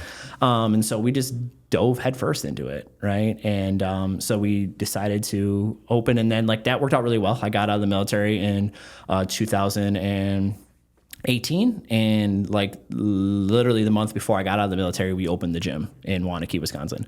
And so I got out, and now it worked out so well because like getting out of the military, I needed something to just like be in, right? And so now you didn't want to fall back into where you were. Yeah, exactly. And at the senior year of high school, and when you came back to be the store manager, and I needed something. Yeah. And so the business was that, and it was just like, all right, all hands on deck here. Like, let's put our focus into the business and getting out into Waunakee and developing the community, shaking hands, kissing babies, like getting out and like getting, you know, like you do, just like Jamie does, getting out on the ground. That's where like, you know, you coming out of the military, there's so many people coming out of whatever, like, it could be, again, we've had, you know, Alex Erickson from the NFL on here, and just like transitioning out of anything that's been such a big part of your life for a long time or had a big impact on your life. To me, it just seems like the people that then just want to kick their feet up for a while are the ones that end up in trouble. Yeah. Mentally, what they lose themselves because so like, for you, what you said right there, I'm just going to dive into this right here because what that is allowing you to do by not taking a lot of time in between is you're diving right in. Mm-hmm. Now that's your new deployment. Yeah, like your new deployment was building your business, right? So you're able to take all that energy and focus it on that. And I just think that that's such a big thing that so many people need to take away. It's not like I hate when people like. Around here, I said something in the conference room the other day because someone's like, "Well, we don't want to burn people out," and I'm like, "I mean, we're not a candle. Like, if you were gonna be able to be burnt out, you know, you'd be a candle and you'd be on, you know, our shelf at home, right? And you know, so it's like, dive in, dive in, squeeze the most out of your profession, out of your life, like do it all." Yeah. Do it all and divert as much attention to whatever it is that you're doing and be present with whatever it is that's in front of you right now, this minute, this second, and be 100% all the way in. Yeah. And I just think everything works out so much better that way, from like how you feel about yourself, your confidence level, your attitude, like what you're going to be able to go and do later in life because of what that's going to end up turning into versus like, all right, I'm gonna take a breather here, kick my feet up, and I just feel like that never is the solution. Yeah, especially for people that like, if you are like a mover and shaker, like that's like that is the death of you when you stop doing. Like, think about people who retire. They retire at 55 or whatever. Like, oh, cool, I can retire, and then they just deteriorate from that. The people that love doing what they're doing, but they're pressured by someone else to retire. Yeah. Oh, hey, Dad, I think it's time to retire. And then they die. And they like deteriorate big time, or it's die or deteriorate. Yeah, it's a good word. Or like they mentally start to lose it because now their brain is not activated like it was when they were doing X, Y, and Z. Like they lose that, like, or you just lose that purpose. Yeah. You lose your purpose in life. Like, what am I doing now? Time and boredom. Yeah. Never. I like, feel like again, that, it doesn't mean you should never like you and Kelly like to go to those cabins. It doesn't mean you don't do that stuff. That's not what I'm saying. But like because you need the healthy end of that stuff too and be able to do that stuff. But like when you take time and boredom, too much time and boredom, some time and boredom's really good, right? Yeah. Some of it's really, really, really good and needed. And recharging, some of the best, yeah. But too much time and boredom always equals to trouble. Yeah. Yeah. And you see it, like, I think a lot of it's like, I think so many people, the whole retirement thing is that it's just, ever since you start working, everyone says you just work to retirement, and they throw this number 65 or 58 and a half or whatever it is, like, and now everyone just thinks like that's all I'm working towards. And it's like, no, some people want to work until they're 90, like they want to work until the day they die, like that's lights them up. Which we're really only the second, third, second and a half generation, whatever, that looks for retirement. Yeah. Right? Like prior to that, it's not a thing. Mm-hmm. It's not a thing. You go back to like the 1800s, the 1900s. Yeah. Like I'm actually reading a book right now called The Psychology of Money. And it's a book I've seen on Instagram a lot. A lot of people have read it and stuff like that. And I'm like, it's always a book that, my stack of books right now is like 5 feet tall. And I got 2 stacks of that. Like my two. As soon as you get to that one, something else jumps in front of it. Yeah. So I finally get into this one. And, but it just talked about that, how like this whole idea of retirements and like maxing out your 401k and IRA, like people think that's the right way to go. Those have only been around since the 80s. Mm-hmm. It's fairly new. Like, and we're starting to think. I think we're starting to figure out that it's not working out that well. Mm-hmm. And I think some people are starting to go away from a 401k, IRA, and looking for alternatives. Mm-hmm. And I think too, just the knowledge about alternatives. Yeah. Like, I think there's just a lack of knowledge. Like, I mean, go back to school in high school, right? We're not taught any of this stuff. No, nothing. Right? Like, you're not taught anything about... I see my daughter brings home now in 11. Yeah, you're not taught anything about financial. You're not even told, like, think about when you turn, like, you're in high school and you're 18 years old. Like, why aren't we all, like, I know in California, in a couple of years, they're starting where everyone has to take, like, a junior and senior year, like, a financial literacy class, like, which is great. Some of those are such bullshit. Yeah. Like, I mean, they're teaching you the basics. I'm sure they're not diving into real estate investment and other ways. But at least they're teaching something, right? Like, like obviously, like you're all in on real estate and that, and like you're like, I don't have a 401k, I don't have an IRA, I don't put any money in that. I put it into make my money work for me, and I do it real estate, and that's your way. And then but there are people that do nothing because they haven't been taught anything. 100%. A 401k and IRA is way better than just having your money sitting in your savings account, right? Yeah. And people are not even informed about that, right? It's like they're not even informed about just like understanding interest rates on credit cards, or understanding how to what's like. A lot of people go to college and they get student loans and they don't realize they have to pay that stuff back, and they're burning all that extra money that they paid their tuition and books. Holy cow, I got 10 more grand, and they just blow it, right? Not realizing they have to pay it back on a 10% interest rate. With my daughter, she's kind of insinuated, I don't know if she's really connected the dots, but she's almost like, why are you telling me to get straight A's when you always say that school, like, you don't really care if I go to college necessarily, if I don't want to go to college, whatever, why do you care? I'm like, well, right now, how I view it for you and how you should view it is that this is your challenge right now, right? So with her, I try to get at the mindset of more of, it's not about necessarily everything that you're learning and like the actual, just the test or just the homework or whatever. It's like, this is your challenge right now. And I want her to be in the mindset of, I'm going to do this to the best of my ability. Yeah, it's building work ethic. That's building the work ethic, the discipline, the consistently working on things, right? Because and I have these conversations with her, and I'll do the same thing with my son. He's 4.5, 5 months old, and I'll do the same thing there, because that's to me, that's more of what it's about, is being able to face the challenge and to overcome the challenge and to find a way to get from A to Z successfully. Yep. Right. So that's what I really try to, because I just, some of these, I mean, this is a huge tangent that we're on, but some of the things that with school and stuff like that, I'm like, but so obviously that was a big tangent on diving in, and too much boredom, too much time is a bad thing. You dove in right when you came home. What were some of the obstacles that you faced getting that business started? I think that you go in, and I didn't go to school for anything business, which that shouldn't prevent anybody from opening a business or doing what you want, right? I think the best way to learn anything is just to dive in and learn, fail, right? Failure is the best way to learn, is you're going to mess up. Like, you've had a ton, you've spoken on it on your social and stuff like that. A lot of the different failures you've run into building your company, right? Like, things you learn from, but that's the quickest way. Yeah. That's the quickest way you're going to learn, is failing, right? And you shouldn't be you shouldn't not make a decision because you think it's going to fail. Like, you should just make the decision, fail, and then be like, oh, okay, well, now now I know. And realize failure doesn't have to be the end point. Exactly. It can be Like the so next many people, point. like how many of these, like the wealthiest people in the world have like experienced bankruptcy. Yeah. Like they were bankrupt or living on the streets or whatever. And now they own Fortune 500 companies. Like it's like, just because you go bankrupt or just because you started a business that ultimately ended up failing and you're 100 grand in debt, like doesn't mean you were a failure. It's going to feel like that, but it doesn't need to stop you in your tracks from chasing your dreams and your goals.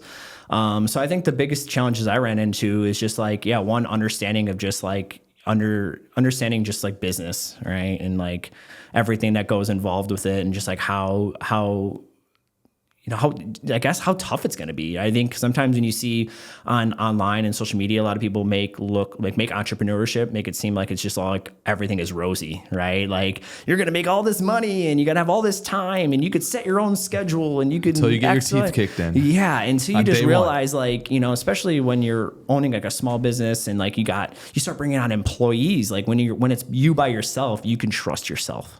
And you know you're going to get it done because you, right? Like you're going to get the job done. Now you start bringing on employees and now like letting go of that and not micromanaging and like, and there's like this phrase. It's like, when it comes to having employees and people that work for you and stuff, like 80% done is 100% awesome. Yeah.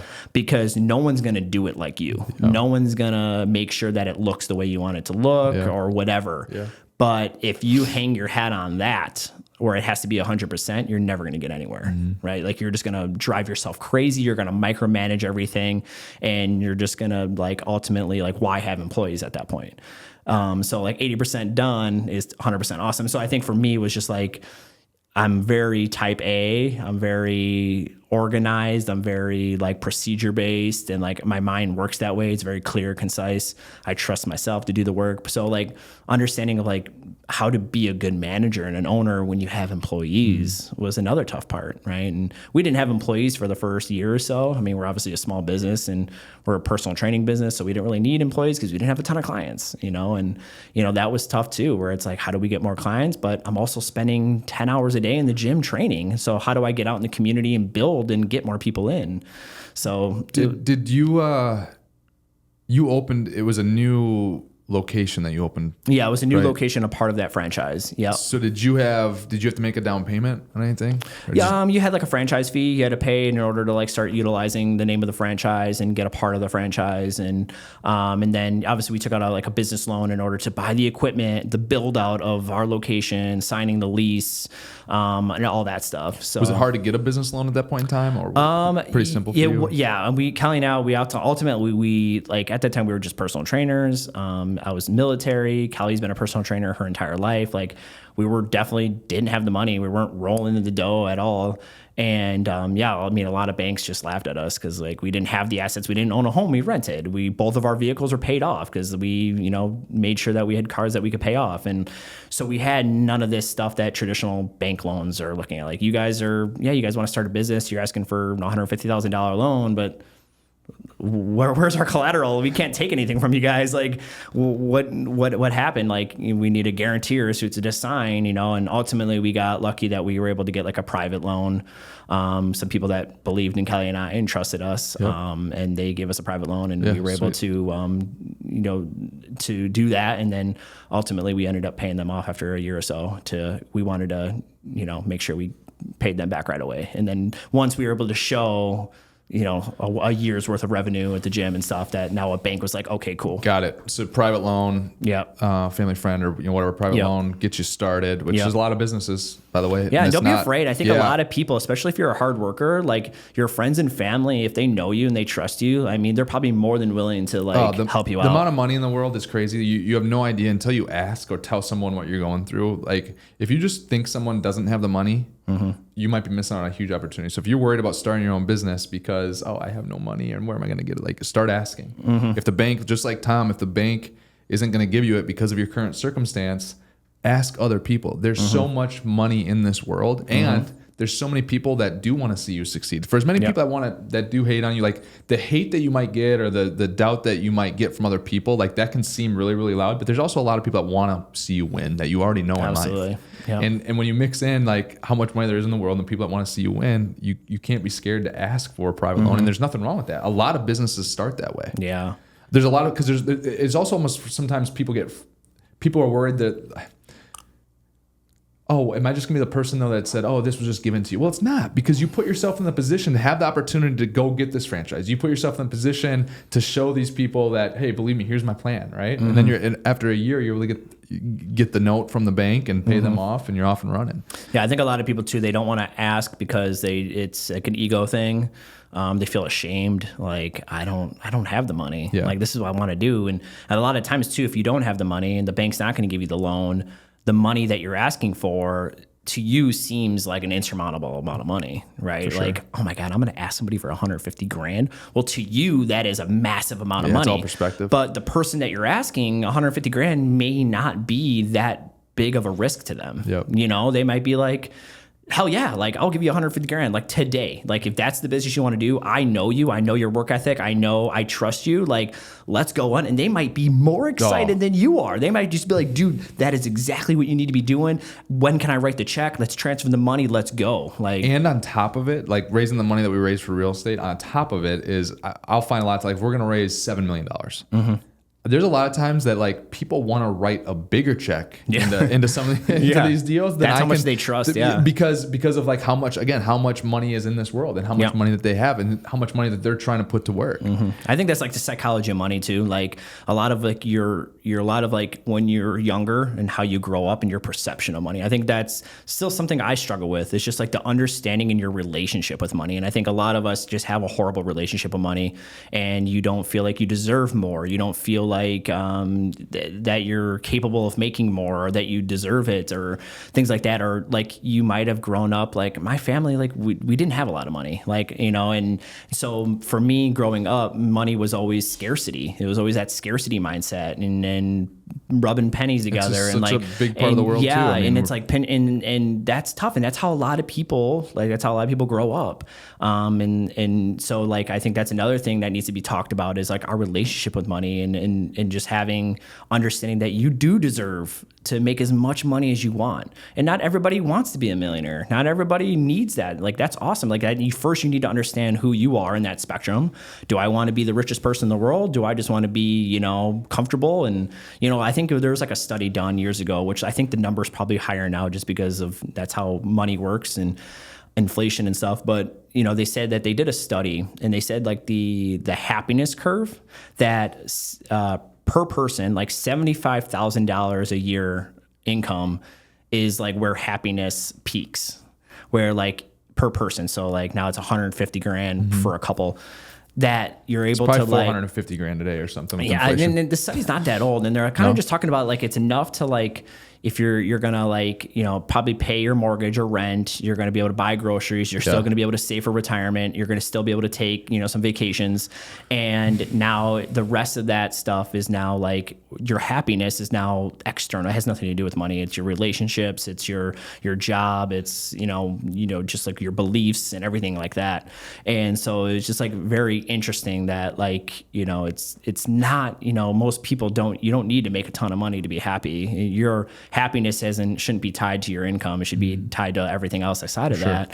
And, you know, so I think that was another big thing is like a lot of times people have a hard time asking for money and stuff just because of their relationship with money and like how they view it, or they're scared, right? Like, how am I ever going to pay this back and stuff? But I think just having those conversations and not be ashamed to, you know, ask a friend or, you know, just have the conversation. And how'd the conversation, so you guys were building the business. You weren't necessarily paying them back more from the money from your but you just from your gym, you went and got the loan. What did the bank need to see from you?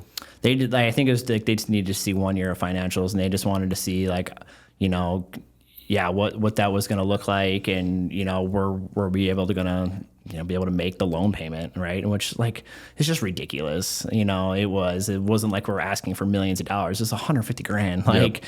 And you would think that they would be like, oh, this is a business owner. Like they're a part of a franchise it's been a part of Madison for 20 years. And they didn't count for that at all, huh? No, and that's what we were talking about. We're like, guys, we're like a part of a franchise that also wants to succeed. And the franchise wins by us winning. And like we have infrastructure, we have guidance, we have mentorship, like all this stuff built in. Like look at all the track record of the franchise in the Madison area. Like everything is everything's doing great and the franchise is consistently growing, and they just didn't care, right?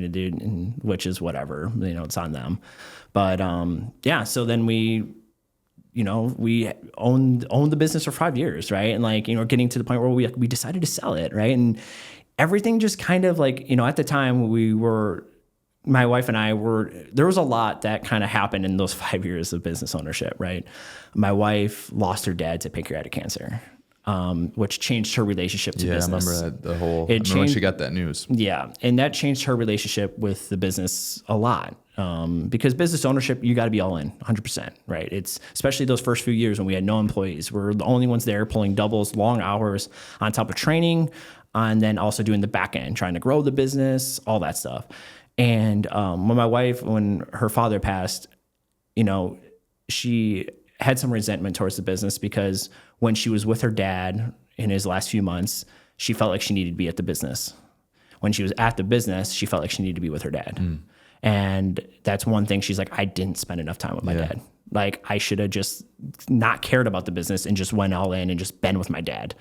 And that after her dad passed, and her dad was someone who his entire life, what we were talking about towards retirement, was working and getting to that point where man, when I get to this age, I want to retire. And he worked his ass off to be able to get the money to retire and all that stuff. And he took for granted the fact that I'm going to make it to retirement. And that year, he was planning on retiring within the next year or two of when he passed. Yeah. And Kelly was like, you know what? That made her realize that man, I need to start living my life. And if I'm not aligned with something right now, I need to move on from it. Yeah. I need to do what lights me up. And she started resenting the business and just realized that man, retirement isn't guaranteed, or not even retirement, but just living to 65 or 50 or 45, that is not guaranteed. Yeah. So I need to start living and traveling and doing the things that I want to do right now. Yeah. Why am I going to work the best years of my life away? 100%. And I need to start living. And so that was, so we had that. And then COVID. I think actually what I don't know the exact word that Kelly just said that you said Kelly said, but I think she hit it right on. So I'm not bashing retirement. Mm-hmm. I'm bashing you need to do what you want to do. Yeah. It's the people that I feel like get pressured to retire that then they got problems. Yep. Or they're looking so far ahead, and then it's now you missed out the present time here, right? Mm-hmm. You need to go after what you want to go after. If you want to keep working, keep working. Mm-hmm. Don't let someone else influence that. Mm-hmm. If you feel the pull where I need to sell this business right now, then sell the business right now and go do what your calling is, right? What lights you up? I think it's to get out of again what everyone else expects from you, or what the averages are in the world and the norms are of the world, mm-hmm. and do what you're feeling you're being called to do. Yeah. Right. And then you can always go back to what you were doing before too, by the way. Yeah. Right. There's also a lot of people that end up retiring. They realize they don't want to be retired, don't like retirement. It's go back, do what you're doing. Yeah. Or not even or just go back to some part-time job. Right. Just go work because they want to be out a part of it. They just want to feel like they're doing something, right? Hang out with people, and they don't really don't need to make the money, but they just want to get out of the house because sitting in their house is not doing them any good. So, okay. Was that part of the reason, the push to sell the business then? Not. There was just a lot of things, right? And then obviously we went through COVID, and that was really tough on the fitness industry. Kelly's dad passed away. What year was that? 2019. It was right 2019. Yeah. Because it was right after 1 year of owner business. We opened the gym in October of 2018. October of 2019, so he passed. Right. And so that was the first year, right? So that was a tough way to start the business, right? You're excited to be starting a business, and then your father gets diagnosed with cancer. Man, that was just so hard. And we're trying to grow the business, and then we hit right after that, her father passed in October, and then March, COVID. Yeah. So now we're into COVID, right? Yeah. And now our business gets shut down.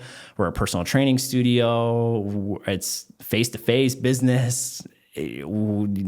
Obviously the government shuts everything down. And you were in a tougher county. You were in Dane County, Dane County. And so mask mandate. So for those listening, Madison was essentially like San Francisco. Some of these big cities were very liberal, and it really tried to they were really liberal on it and really wanted Yeah. to shut everything down. Yeah, and so it was very hard. And we were lucky that we put our heads together as a franchise, and we were like, hey, everyone's gonna be stuck at home, but that doesn't mean people don't work out, right? We also knew that like being home, like a lot of people mentally struggled with COVID because of that reason. Like you're just locked at home. Like a lot of people like, and we knew that one thing that helps with mental wellness is your physical wellness, right? Working out, exercise, like that's so important for your mental.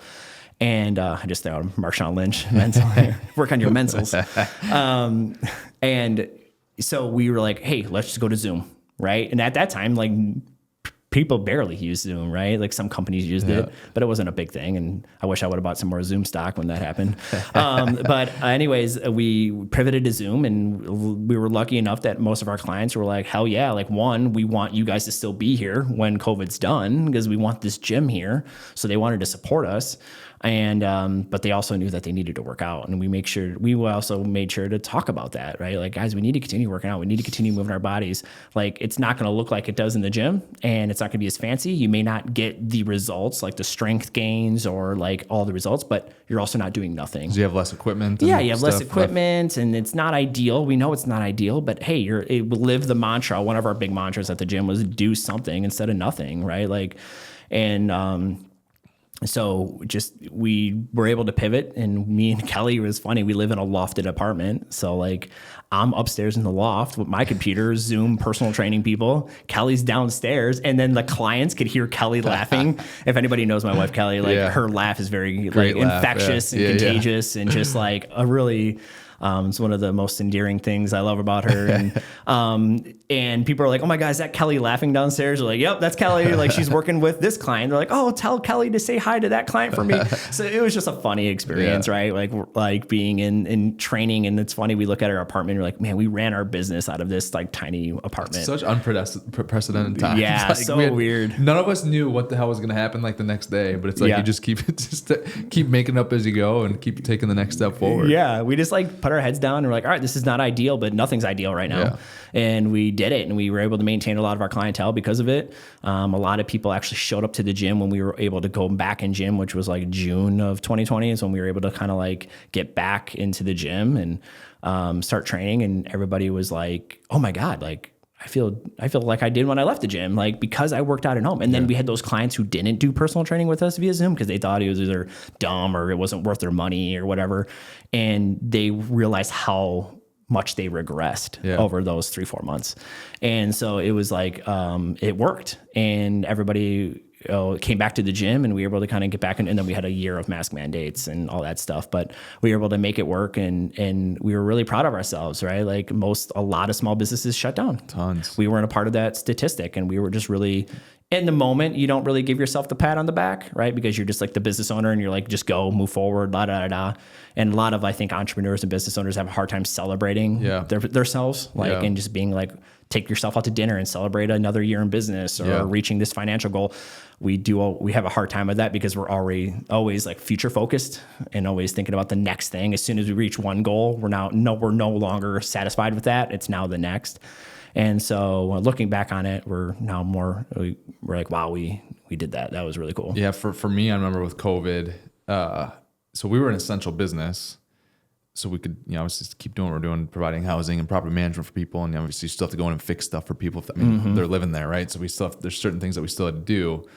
But for me, what I was worried about, I'm like, well, okay, if they shut everything down, like, and this was before we knew they were going to print money. I'm like, where are people can get money to pay rent? It's like, we got loans on these properties. We still, like, the government's still going to charge us real estate tax. They weren't saying they were going to waive the real estate tax, right? So like, got insurance to pay. I mean, you still got to do all these things. So I right away, the first thing I did when all this stuff started shutting down is I went to the computer. I'm like, okay, like how little money do we need to have come in to at least pay like the bank, and to at least, again, this was when it was first starting. That's where my panic was, because I'm like, I'm doing the math of like how many tens of millions.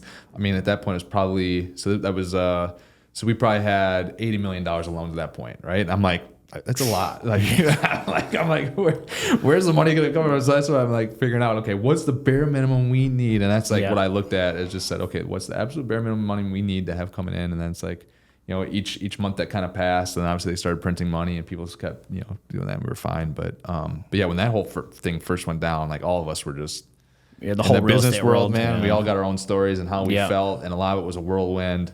But going back to like what you said, we like your mantra, do something. I mean, I just started doing something, whatever I could to try to figure out, okay, how you had to divert too. Like you couldn't just sit there. I mean, I remember, I think the first week before we got together with the franchise, we had like a week where everything was just like, I remember one day we were like, okay, are we going to work today? And then all of a sudden we got another text message like, hey guys, Dane County, like, nope, everything's shut down. And we're like, oh, I guess we're not going to work today.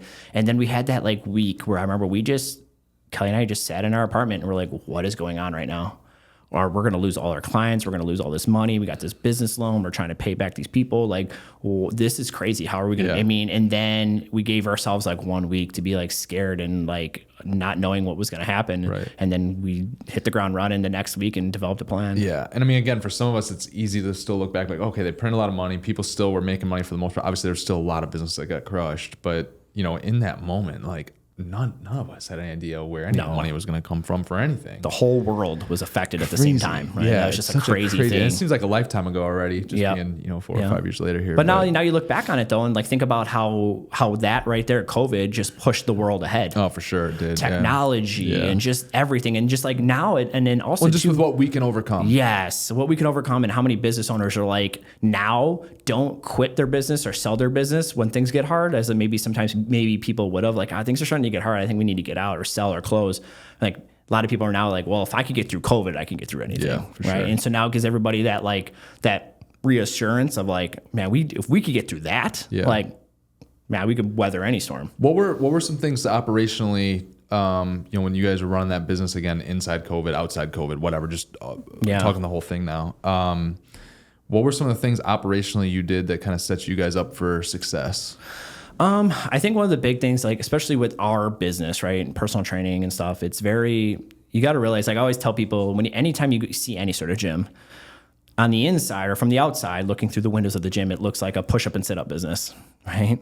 But it's actually a people business. And so what Kelly and I understood right away, we're both very extroverted people. We could talk to anybody. Like I could talk to a wall. Like I make conversation with people at grocery stores in line. Going back to the story of how my parents met you the first time. Like I talk to people at the grocery store all the time. Like I'm like, well, we're 6 people deep in a line. Like might as well just like we're human. Let's talk. Like everyone just stares at their phones and no one wants to talk to each other anymore. And I'm like, man, strike up a conversation, get to know somebody, right? Yeah. And so Kelly and I are both we could talk to anybody, and that's something that you learn being in the training industry. As long as you are, you get forced to realize you have to make a lot of small talk, you have to connect with people. And I think one thing that we realize is that like when you can connect with somebody and build trust, man, like you can make change. Because if somebody doesn't trust you as their personal trainer, or they don't like you as a person, they're not going to pay you. Like, it doesn't matter how good you are as a personal trainer. You can get them their 50 pounds of weight loss. But if you're a dick doing it, or you don't show any sort of interest in them, or you don't actually like them as human beings, like they're not going to come back. They'll go find someone else. Yeah. Like there's a lot of people that join gyms that tell you they want to get X, Y, and Z result, but they don't really want it. They're just looking to move their bodies and have a great time doing it. And the result is like second nature. Like if it happens, cool. Otherwise, I know I'm doing something. And so we realized like operationally, like we needed to be able to connect. We need to be able to relate and just be like people that people want to hang out with and see and like look forward to their sessions. Yeah. So that was really important to us. I think that's something I actually struggled with like early on for me in my business. Again, when I was just getting started, I'm trying to keep my head above water, doing what I'm doing, and getting my profession off the ground at 22 years old. And I've said this before publicly, like I didn't care about our residents as much as I should have cared about our residents. I was just like, okay, we have the progress. Yeah. And so like it's kind of like now where I'm at is like almost every decision that we're making as a company. Nearly every single decision is like, how's that impacting the resident? Mm-hmm. How's that impacting the resident? Because I really think, I take a step back. It's like, well, we're housing a small town, like basically the size of Milton, like 4,000 people are living with us, right? Yeah. So like, that's a lot of people. Mm-hmm. And it's something just with what, I couldn't agree more with what you're saying. And it's just, if I had one regret in business, it's probably that. Mm-hmm. Probably not being as focused on all the people as I should have been as early as I should have been. But think like you can consider that a failure that you learn from. Yeah. And now that's going to make the next phase of the Spalding group that much better. I mean, like we buy building now, and like the thing that and again, I'm not the CEO of our management company anymore, but I'm still from obviously I'm an owner and own the company and whatever, but the vision and like when we just bought a 48 unit, and my biggest thing was, okay, day one, first day impression, what are we doing on day one? Yeah. What are we doing on day one, right? So like every time we're buying a property now, we're trying to make a better first day impression. And then obviously it's not just about the first day, but like from day one, have a really good impression. So we were out there and, had coffee for tenants and, going by door, knocking, saying hi, taking, that's huge. Yeah. Hey, do you have anything no wrong one with does your apartment right now that we can take care of right now for you? Because we buy a lot of these buildings and there's, there's a lot of deferred maintenance and the previous, owner didn't really take care of it. So we're trying to, add value to those people like right out of the gate before we ask for something, right? Where it used to be like, okay, here's the rent increase, see you. Yeah, that's a quick way. I mean, you probably ran into it. It's a quick way to piss people off. Oh, yeah. You walk in and it's like, and everybody knows that like you live in an apartment and you hear about a management transfer, like someone else bought you're like, oh, here comes the rent increase. And I mean, we're never gonna make 100% of the people happy no matter what. And I acknowledge that. But like, I'm like, man, even if we can we just start by looking at it this way? And if we've got 40% of the people coming in pissed off when we first buy a deal sometime over the first 3 months, like, can we do some moves right now that take that down to 20%? Because then if we can get to 20%, now it's like, okay, can we take that down to 10% now? Then can we keep, and again, if we can do the right things operationally, right? Which again, it's about, I think you hit it right on the money, right? Focus on the people. If you can focus on the people, I think that's setting your business up for a better brand and a better, a better company overall. It's the little things. I think a lot of times we forget that the little things stacked on top of each other create a big thing. Yeah. Like big things, like big goals don't happen without the little goals. And so a lot of us are so focused on the big thing that we never celebrate the little things. We don't appreciate the little things that lead to the big thing. So the big thing seems like it's so far away and it takes forever to get there. Yeah. When you got to celebrate the little things, and the little things are the things that make the biggest impression. So like you said, having coffee, shaking hands, one of the things that we did a lot was like we wrote handwritten cards to people. And wished them happy birthday, our clients. Like no one gets mail anymore, right? Everything's like a stupid generic text or an email that it gets auto-populated because you have some CRM that does it. Like, oh, it's your so-and-so's birthday. We're just going to send out this generic email wishing you a happy birthday from the team. Like people know that shit's fake. People know it's fake. They know it's just automated, right? They could tell a robot wrote it. Like that's not personal. But if they get a handwritten card, so something like that, like we would like when you're training people, you get to know a lot about their lives. Yeah. You listen, right? Listen, like people, like we would hear about ask our client, hey, what's going on? Oh, it's my husband and I's anniversary on Friday. And that would instantly trigger something in me. And I start asking questions. Yeah. And I go, oh, where are you guys going out to dinner? Oh, we're going to Sardines. We're going to Eno Vino. Well, what do? I call Eno Vino. I call Sardines. Hey, I would like to buy a bottle of wine for this company has a reservation. Just give them the bottle of wine. Sweet. Say it's on Orange Shoe. That's talk like about Gary V's Thank You Economy right there. Have you read that book? You should read that book because it's like exactly what you're talking about. I haven't actually read that book. Yeah. Hey, you should read the book. But I've heard a couple of people like they gave me the deep dive cliff notes on it. And I'm like, oh, okay, that's interesting. Yeah. Yeah, it's the little stuff. I mean, like talk about surprising somebody, right? Like that's the quickest way to develop relationships and show people like, wow, they're different. Yeah. Right. Like they're taking their kids to they're going to the Dells for the weekend. Yeah. Like, how do we do something to make their Dells weekend that much better, right? Like, and so you're just finding the little things that don't cost you a ton of money, but it's not the money that the client's looking for or the customer's looking for. It's not the flashy $500 gift. It's the thought. It's almost going back and taking pieces of your businesses to go back to the 1930s. Yeah. Yeah. Right? Like slow down a second and try to go back to the 1930s. Like even something as stupid as like when you can pick up your phone. And if you don't believe me, if you guys are listening, you don't believe me, pick up your phone and look up 15, 20 property management companies that are around you. Call them. See how many pick up the phone. Yeah. I bet that's scary. I bet it's less than 4 will pick up the phone. 4 out of 20. Yeah. Right? So I know how many times I try to find a new apartment and I'm calling just to try to set up a time or ask them a question. You've actually gone through this? Yeah. Like I'll call and just be like, I just want to ask because a lot of times they won't list the rent. Call to ask for the rent. Yeah. And so I'll call. And then I don't get an answer. Yeah. Or I send an inquiry on their website, don't get an email back. And I'm like, what is going on? So like a year ago, I'm like, all right, every single week, I want to know what percentage of phone calls we picked up. Guess how bad we were. 28%. I mean, it was like 42, 45% of the time we were picking up the phone. Yeah. Right. So you thought we were worse than we really were, but no. But from then on, I'm like, all right, what do we got to do to be answering, and so like now it's, these last handful of weeks, like we're answering anywhere between 88 to 92% plus of the phone calls. Yeah. Which that's a huge first step, right? So it's like, how can we go back to just doing some of the fundamental little things that like a lot of people have just, and again, like I think it's become, as much as like COVID was kind of a blessing to look at your whole operation to be able to adjust things and fine tune things, it also was an opportunity for everybody to like blame something on. Yes. Oh, we're not answering a phone call because of COVID. Yeah. Oh, I hate when people use COVID as that like. Yeah. So things have changed since COVID, so we just don't answer the phone anymore. It's like, well, no, that can't be the. So my next big thing is going to be okay. Like, and I know we get depending on the week, we get 550 to 700 phone calls. There's some weeks we get in the busy season we get 850 phone calls that come through here, and that's just incoming calls. But like the next step is going to be, all right, how do we track how many emails are coming in or texts are coming in from our current residents, from potential residents, and how long is it taking us to get back, right? And so it's like, again, trying to, like with what you said, is really hard to kind of scale and like automate, but that's what makes it so special too, and why you can attract a customer and keep that customer. That's what you guys did at the gym. You can keep customers, right? Yeah.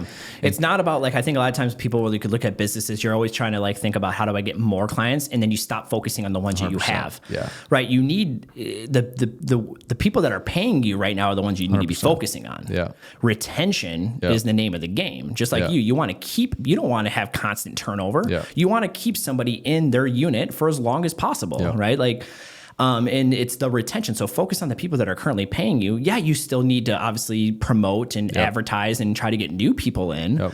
But you can't forget about those, because as soon as those people feel like you forget about them, they drift off, and now you start slipping, things slip, and you don't hear, you stop listening to them, you stop hearing maybe a little complaint they give you, and you just let it slide because you're like, oh, they've been here for 2 years, and like now they're like, you know what, they're not listening to me anymore, they're not paying attention to me, they don't care, they're gone, right? And now you got a whole nother issue.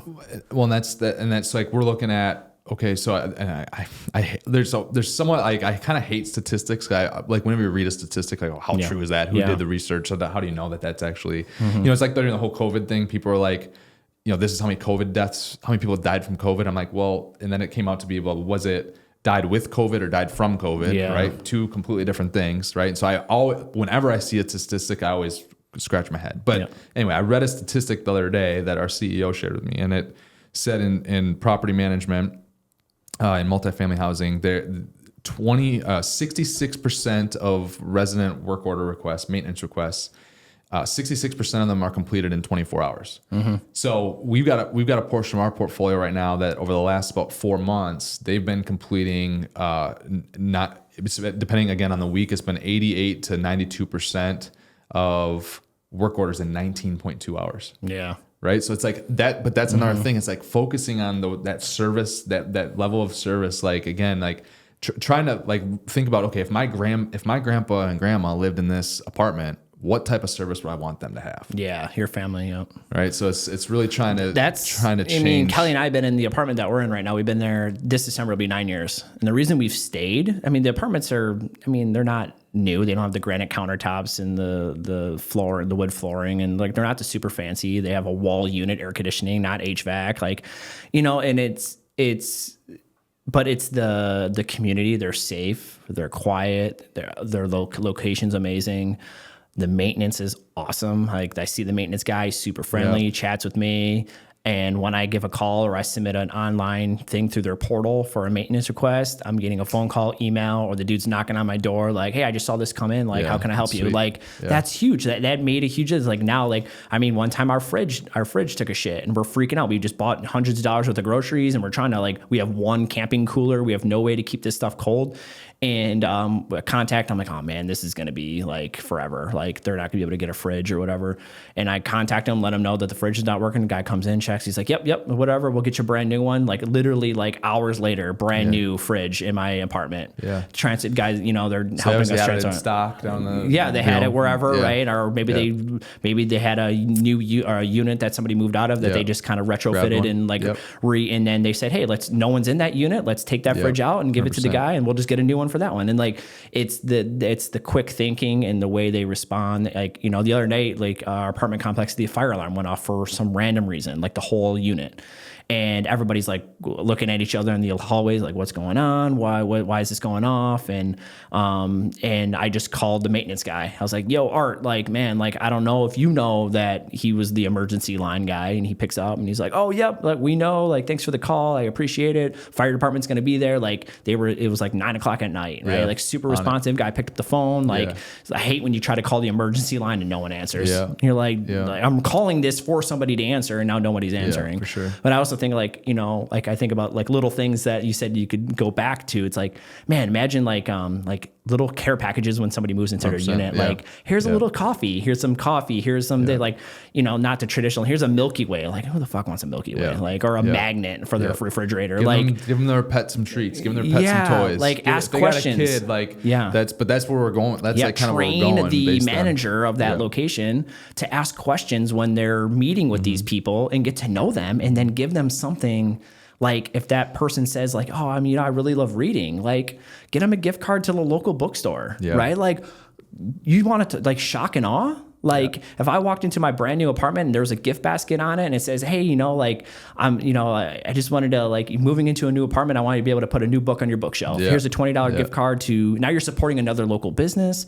And now you're like gonna have that shock and awe. It wasn't like, here's a Milky Way and a magnet that promotes my brand on your on your fridge. Like, changed up the game, shock and awe. Like, give people, like, give the people what they want. For sure. For sure. So with you guys, when did you guys start considering the sale of your business? The year 4. So we hit year 4 and we had 10-year lease. We signed a 10-year lease mainly just because of the lower payment, right? The lower rent. And we were able to get some more like CAM and like just like changes up the CAM, and they were giving us some more tenant improvement money, TI money, things like that, better for a longer, better terms, all that stuff. So we're like, let's just do 10 years. So we did the 10 years, but I kind of knew when we signed that it wasn't going to be the Tom and Kelly show for 10 years.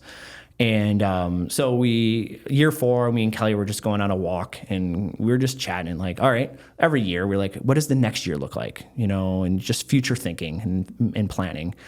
And we started like talking about like other things in life that we would love to do and try other things. Because at this point, Kelly and I had been in the industry. Kelly has been a personal trainer, and I've been in the fitness industry besides the military my entire life. So we're each 10 plus, 12 plus years in the fitness industry. Yeah. And we've just been doing it for a while. 5 a.m. wake up. Yeah. Oh man. Yeah. The 4 a.m. wake ups, and you're the only one on the road at 4:30 driving through the snow to only get to the gym for your 5 a.m. client not to show up. Yeah. And you're like, so it's just the grind. Right. And we were just like, we're both like, at that point, it was like, we got more excited about the unknown, about just completely pivoting and doing something completely different, and taking a gamble on ourselves and maybe learning something new, going in a completely different field, like just not knowing what to do.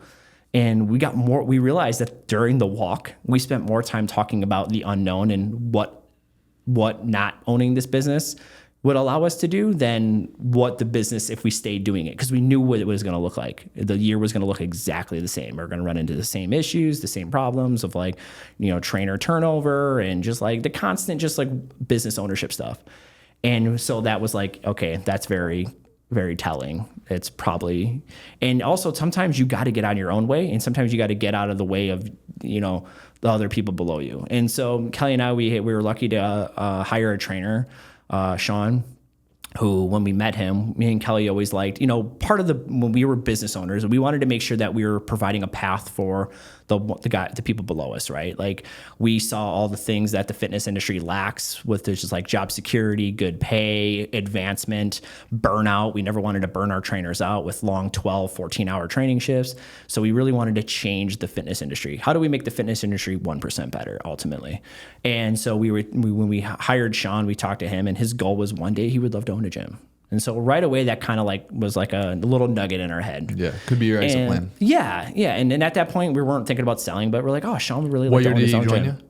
Like 2000 and we sold in 2003. So 2001, maybe late 2001, early 2002.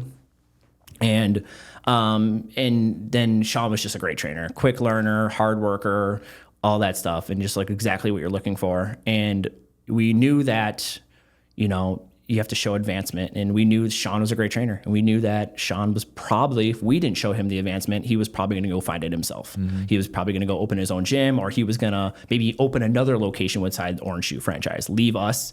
And you're like, oh man, when you lose somebody like that, it's really tough to replace them, especially in the fitness industry. And a lot of people during COVID left the fitness industry. Right. Same thing with the haircutting industry, right? A lot of these haircutting places, Sports Clips and Great Clips, they're having a hard time because a lot of people, they couldn't provide that service. Mm-hmm. Those people couldn't leave and go cut people's hair at their house. Mm-hmm. They're licensed and like laws. They can't do that because of like cutting hair, and it's just like the rules and regulations around that. And so like dentists couldn't go to somebody's house and clean their teeth. Mm-hmm. And so they, a lot of people left the industry. A lot of people were burnt out with the fitness industry. COVID allowed them to leave. You know what? It's time to leave the fitness industry. I need to go do something else. So when COVID ended, it was really, really hard to find employees. So it led a lot of owners close their businesses up because they're like, I can't go back to training 12 hours a day anymore. I lost all my trainers. I didn't have the money to pay them. They all moved on and created. So the fitness industry got really tough right after COVID because you went back to ultimately, you felt like you built your business to a point where you're not in it all the day. You could focus, you're not training, but you could focus on growing the business. And now you're back in the business.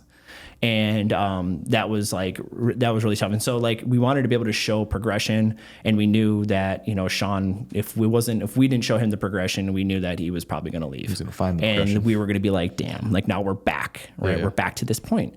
So we wanted to show Sean that, and we let him know that, hey, and within the next year we'd like to sell at year 5. Would you be interested? And he was all for it. He was super pumped. We were able to come to terms really quickly, and it was great because we felt comfortable handing the business to him, because when it's yours and you're selling it, you don't want to just give it to anybody because you wanted to see it succeed, right? And it worked out really well because in the fitness industry, like I said before, it's relationships. And if we just sold it to some Joe Schmo, a lot of the clients might have just left, and we would have left that person in probably a bad situation because the clients would be like, who's this guy? I don't trust him. I don't know him. I'm gone. Or if we did sell to somebody else, we probably wouldn't have had the transition as fast as we did because we wanted them to probably be a trainer for 6 months, get to know the clients. Because it's more valuable then too to Sean than someone else, because he already knows all those clients too. So he can be more, he can potentially pay a little bit more than maybe someone else would or whatever, because he's more confident maybe in what is still going to be there because he knows the people. He's already got, he's got a relationship rapport with them. He's not going to expect to lose. He wasn't he wasn't nervous about the people leaving because he had the relationship with them. And now somebody else could have said that, hey, I'm not going to pay that price because what if you guys leave and 20% of the clientele leave and now revenue goes down, and that could have been a real thing. Like you're right. Like I can't guarantee that to you. So it just worked out really well, and now we provided Sean an opportunity, and it was exciting for us now to fulfill somebody else's dream, to be a business owner, to be a gym owner, and provide him his future for his family and stuff like that. So that process went really well, and it was really exciting. It was tough. It was hard to sell the business, but it was also very exciting. And so that was October 2023. We got out, and so it's just been over a year. And now, since selling the business, it's been a transition. It's been tough. Like it's been awesome, but it's also been tough because my identity was fitness. My identity was military. I don't have either one of those. And it's tough to figure out for me and Kelly both. It's really, we both don't want to go back to the fitness industry. Like we're completely comfortable closing that chapter. Like we're good. Like it's not.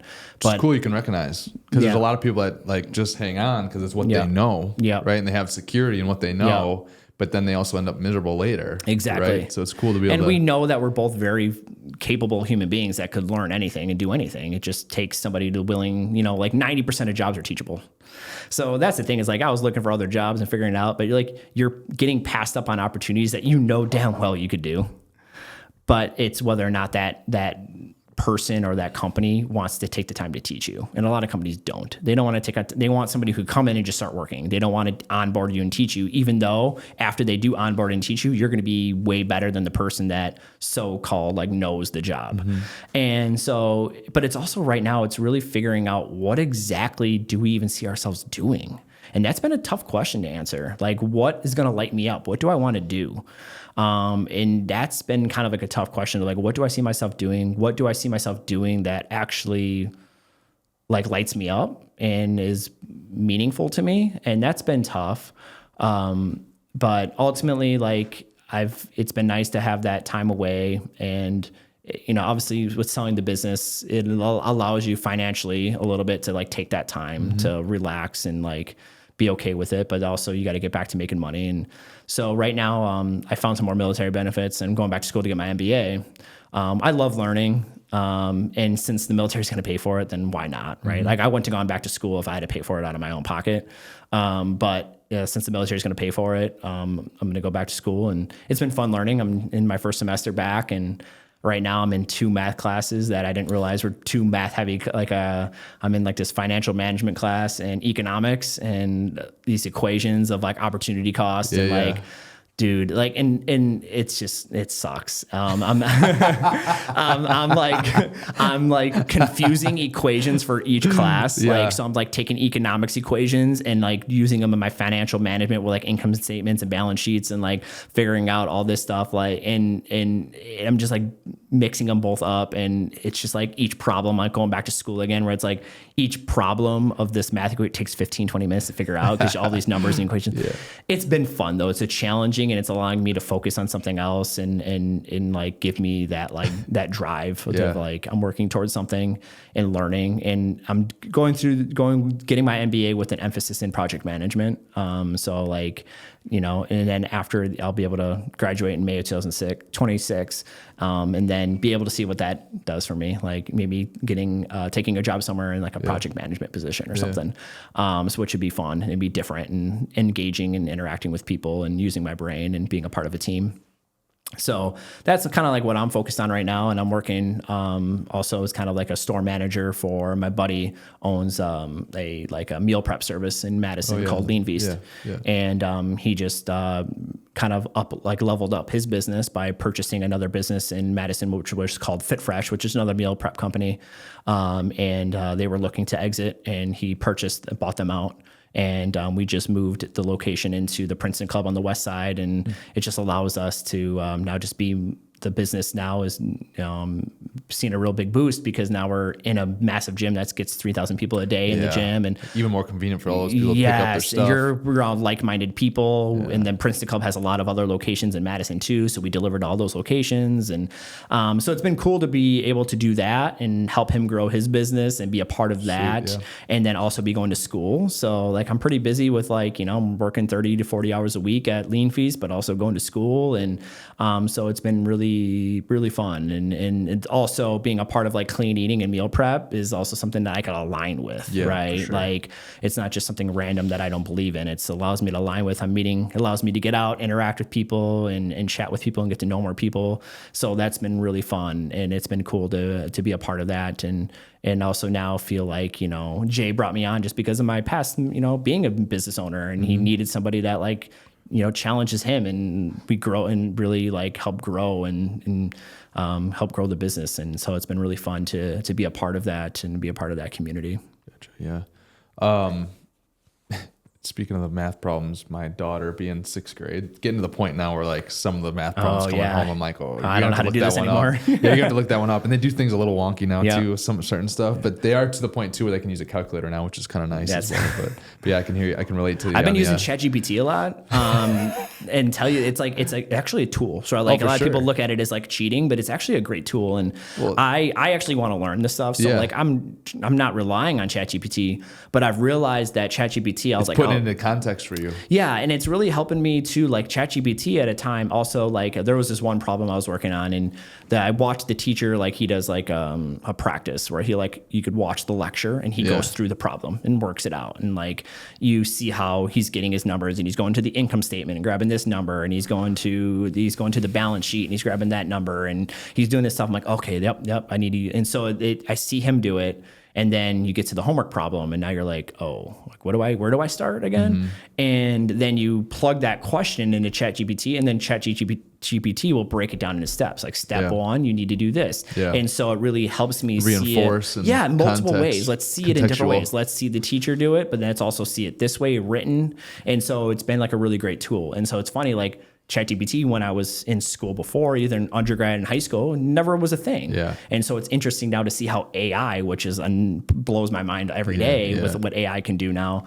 It's been fun now to see a whole different level. It's like it's going to be interesting to see how AI just levels up your business, and like everybody's business is like, don't be afraid of it. Utilize it. It's a tool. It's going to be here forever now. So it's like the quicker you could start adopting it and utilizing it, the better off you're going to be, because it's here to stay, and it's only quantum computing blows my mind. These like crazy computers that can find human beings within a second, utilizing every camera in the world and satellites, and like it's just wild. It's stuff. bonkers world. What would be we'll probably get to wrapping this up soon too. And Joel, if you have any questions, just hold them for 1 second. But think I'm gonna be ready or whatever for Tom. But for obviously you and Jamie, my wife Jamie and I, obviously both of us are business owners, and like being a married couple, each having your own business or working in the same business, either way, some people are like, well, how do you do that? So like, how do you and Kelly do that successfully? Because like obviously you guys owned, both of you guys owned the business, and then you both also worked in the business, right, together. So how did you side by side. How did you guys overcome some of the obstacles that came from there? And that was it's funny. Like I say this, like it was easy, but I think it takes certain personalities. Well, you don't get mad. Yeah, exactly. Like it takes certain personalities, right? And like for whatever reason, like Kelly and I, when we first met, like she was a trainer. We both understood the same industry, right? Like she's a trainer, I was a trainer, and then we both worked before we opened the gym. We trained side by side in a personal training gym, a part of that franchise. We were just employees of one of the gyms. And we trained side by side. So we went to work at the same time, left at the same time. But the thing is with training is that, you're in the same building working. You're not working together. I'm training a client. She's training a client. She's having interactions with them. We're not having interactions with each other. So you're there together, but you're having two different experiences. But then, owning the business together, now we have to make business decisions, talk about the business. And what ended up actually naturally kind of happening without us really having like formal conversations about it was she kind of naturally took on certain roles in the business, and I went and took on my roles. So Kelly's just she's really good at writing. She's really good at connecting. She's really good at like creating and thinking of like challenges and like different challenges in the gym and different ways to connect. And so she kind of naturally took on that. I naturally took on the financial side of things, dealing with the accountants, running our billing statements, making sure I'm very techie. So understanding our booking software that we use and our billing software. And I understood how to use that stuff and fix issues and do all that stuff. It just came really natural to me. And for Kelly, that stuff just didn't come as natural to her. Not that she couldn't learn it; it would have taken her longer. So it's just kind of a natural. Yeah, it just kind of naturally. You guys kind of went the directions that you guys felt comfortable. I mean, probably it was just hectic, and you're trying to scramble at first. Like, okay, I'll knock this out, and it just kind of happened that way. But then just stuck with it. And then also what you gravitated towards. I didn't want to do the stuff that she was doing, and She didn't want to do the stuff I was. It didn't light her up. Strengths and and so that kind of helped us out. But also it was tough because one of the things that we struggled with was that when you own the business together, we would come home and all we would do is talk business. We would talk about clients, we would talk about, and we realized that we stopped talking about fun things and everything was always heavy in business. We'd go out to dinner and we'd be like, next thing you know, we're talking about clients. So oh my God, we need to stop talking about the business for once.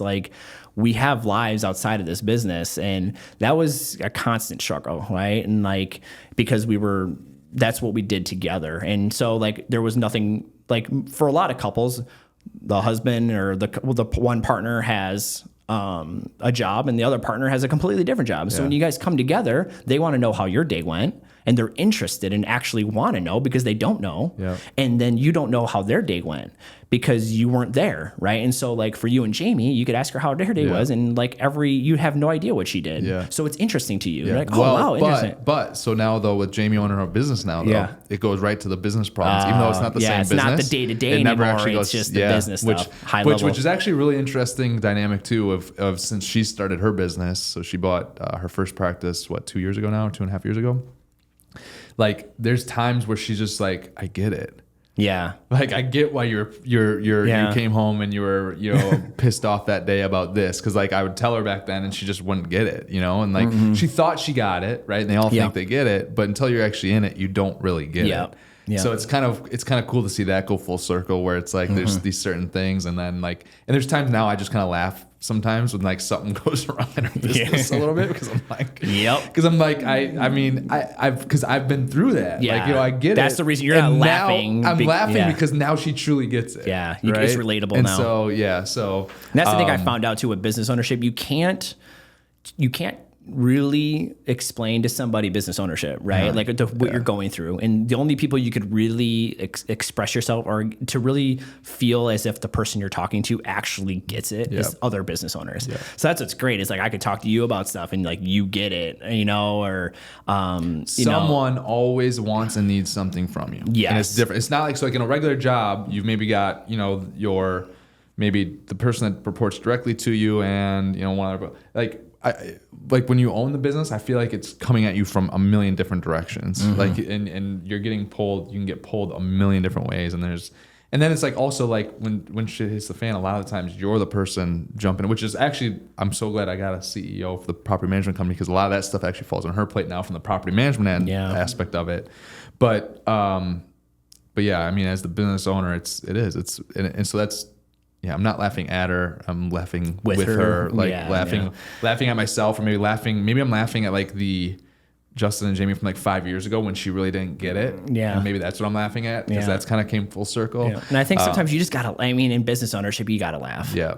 And I think sometimes you could take stuff way too serious. Yeah. And like we realized too, sometimes, stupid shit would happen at the gym, or I would misbill somebody. In the beginning, it would like be like, feel like it was the worst thing in the world and this person's going to leave. And like, but at the end of the day, I misbill them. I just refund them, write them a check, or, it's not life or death, right? There's so few things that are going to completely derail. Yeah. Like completely derail you, your life, your business. And now if you do it enough and then don't go try to fix anything, obviously that's going to derail it. But like, mistakes are going to be made. Yeah, but I think that sometimes like when business owners, they take things too serious in the beginning and then you kind of like start to relax a little bit and you realize like, hey, like I'm not a heart surgeon on working on somebody and like a mistake can be the death of them. Yeah. Like, if I have to cancel a personal training session because I don't feel good, that's not the end of the world, right? It's a workout. It's one workout, right? And so like, I remember in the beginning, like I felt like I could never get sick. I could never take a day off. I could never inconvenience anybody because, it was my business and are they going to leave? And you're just focused on the dollar. And it's like, no, you got to take care of yourself too. And sometimes you just have to take a day and you got to cancel those sessions and take a day because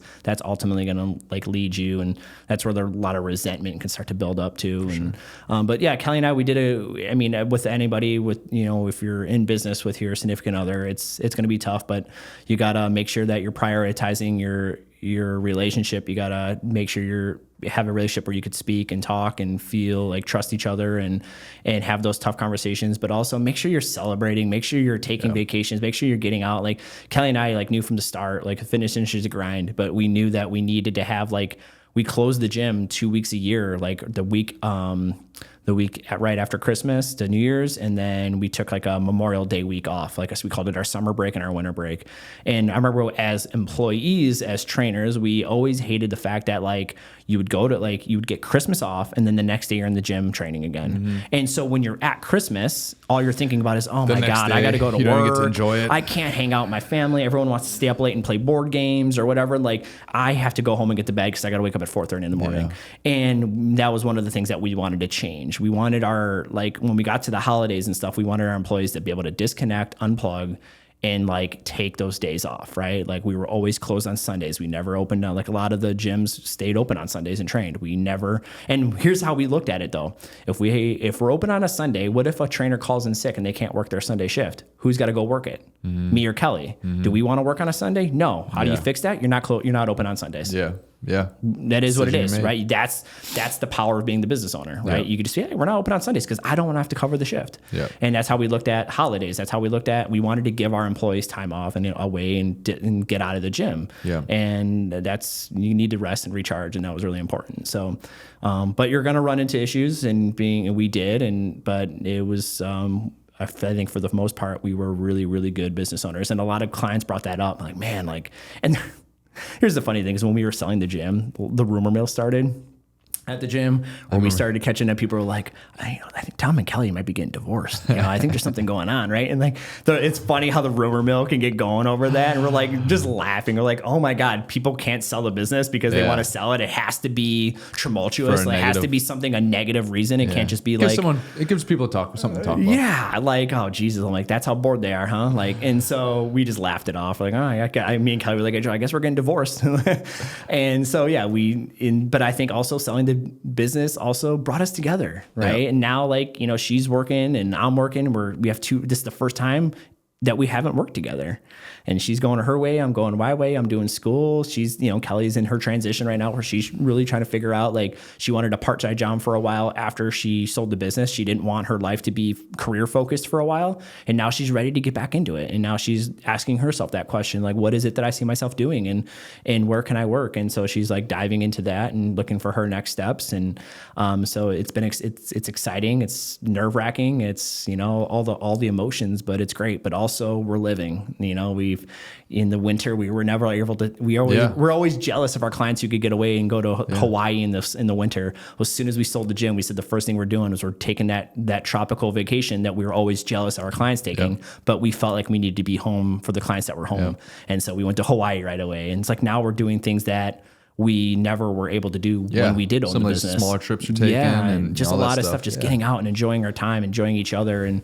We're still, but we're also human. And we're now figuring what is next and contemplating where do we see ourselves in 5 years and what we're going to do. And so it's, but yeah, overall, Kelly and I, we worked really well together, and not everybody's going to work together. And I don't recommend necessarily people jumping into business with your significant other. That's a conversation you got to have with each other, and you got to know each other and know each other's personalities.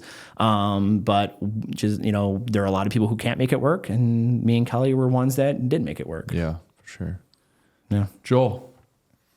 Put you on the spot. Oh no, He's usually got some questions. I'm always ready. Going back, would you say you would have had the same success running and owning the business had you not had your experience in the military? And what takeaways or what things did you learn in the military that was a huge contributing factor to running a successful business? Yeah. I would like to believe that without my military experience, I'd still be the person I am. But I obviously don't have that experience because that's not the route I took. I do think the military molded me a lot more than maybe I'll even give credit to be who I am and how I just perceive every day and how I act and all that. What I took away from what led from my military experience to my business ownership was, one, we were talking about it, kind of the not being fazed by a lot of stuff. Being able to just stay present, stay focused, not get too riled up, not be too high, celebrating the highs, but also not get too low and be in the lows, and just being kind of in the middle all the time. I think that was a very that really helped out. Having an amazing partner. Right, having an amazing business partner that you could trust, and mine so happened to be my wife, but that for other people that are in business could be your manager, it could be anybody that's working side by side with you or your employee that you really trust and you want to grow with. I think it's important to not be the sole person. I think it's really important for entrepreneurs or business owners to be that person, but try to find a sidekick as soon as possible. Hire and promote and mentor, and because a lot of people have a lot of different experiences and can bring up a lot of really cool ideas and look at something from a different angle than you would have ever looked at it, because you're too in it to see outside of it. So I think having a great business partner and having Kelly, but the military also just like taught me a lot of leadership skills, taught me, just being really comfortable, being uncomfortable, not being afraid to take the step, and then just like, I think that those are the big things I think from the military that really like, it's just like the mental toughness, I think was the big thing. I think in business and when you're going out on a limb like that to open a business, it's scary, but you got to also have the mental toughness to be able to like, deal with everything. Well, and like what you said about the gal that, you gave the water to, who were dead babies, like sitting in front of her, right? I mean, like, there's really not much you're going to go through in your business life that's ever going to touch that. Like, and that perspective has got to change things a lot. Mm-hmm. And then just like work ethic. Like, you got to have work ethic, man. I think too many people just like want everything handed to them and like don't want to work for it. Or, like you get this a lot, right? Like in your early on, people just like think that you were just handed everything off a silver spoon because they now find your account today. They find Justin Spalding online right now and they see where you're at today, but they don't see the, all the work you put in, right? Yeah. Like you get all the hate of like, oh, you were just handed this or this, that, and the other. Like, oh, lucky you had parents who were like business owners and this, that, and the other. Or your parents. Yeah. Your parents had money and they bankrolled you and not everyone's that lucky, or like everyone's just so quick to, and it's jealousy. For sure. Everyone's just so quick to throw shade, and you got to have a work ethic. And like I was there when you bought your first 4 unit, and like helping you gut it. Like you were doing everything. The Hoarder, man. I forgot about that. Yeah, the Hoarder. You were there, the Hoarder. Yeah, Tom helped me clean out the Hoarder. You texted me right when I walked in because she was there. Yeah, and you're like, dude, don't say anything when you walk in. So the gal, we were getting her out, right? So I was able to buy this 4 unit. The guy so I bought the first 4 unit, then I sent out letters. So 6 months later, the guy next door replied to my letter, said, hey, I saw you bought the 4 unit. I'm looking to now sell mine. And by the way, this guy that sold me the 4 unit still follows today. Like he follows all my stuff, likes all my stuff, whatever. So we did a seller financing thing with him, whatever. But the first day he showed me gave me a tour of the property. He took me through all 4 units. The last one was the Hoarder. He saved the last one, yeah. He had no idea. Oh, he had been in it? I don't know for sure. I should actually reach out to him sometime. Maybe he'll come on the podcast.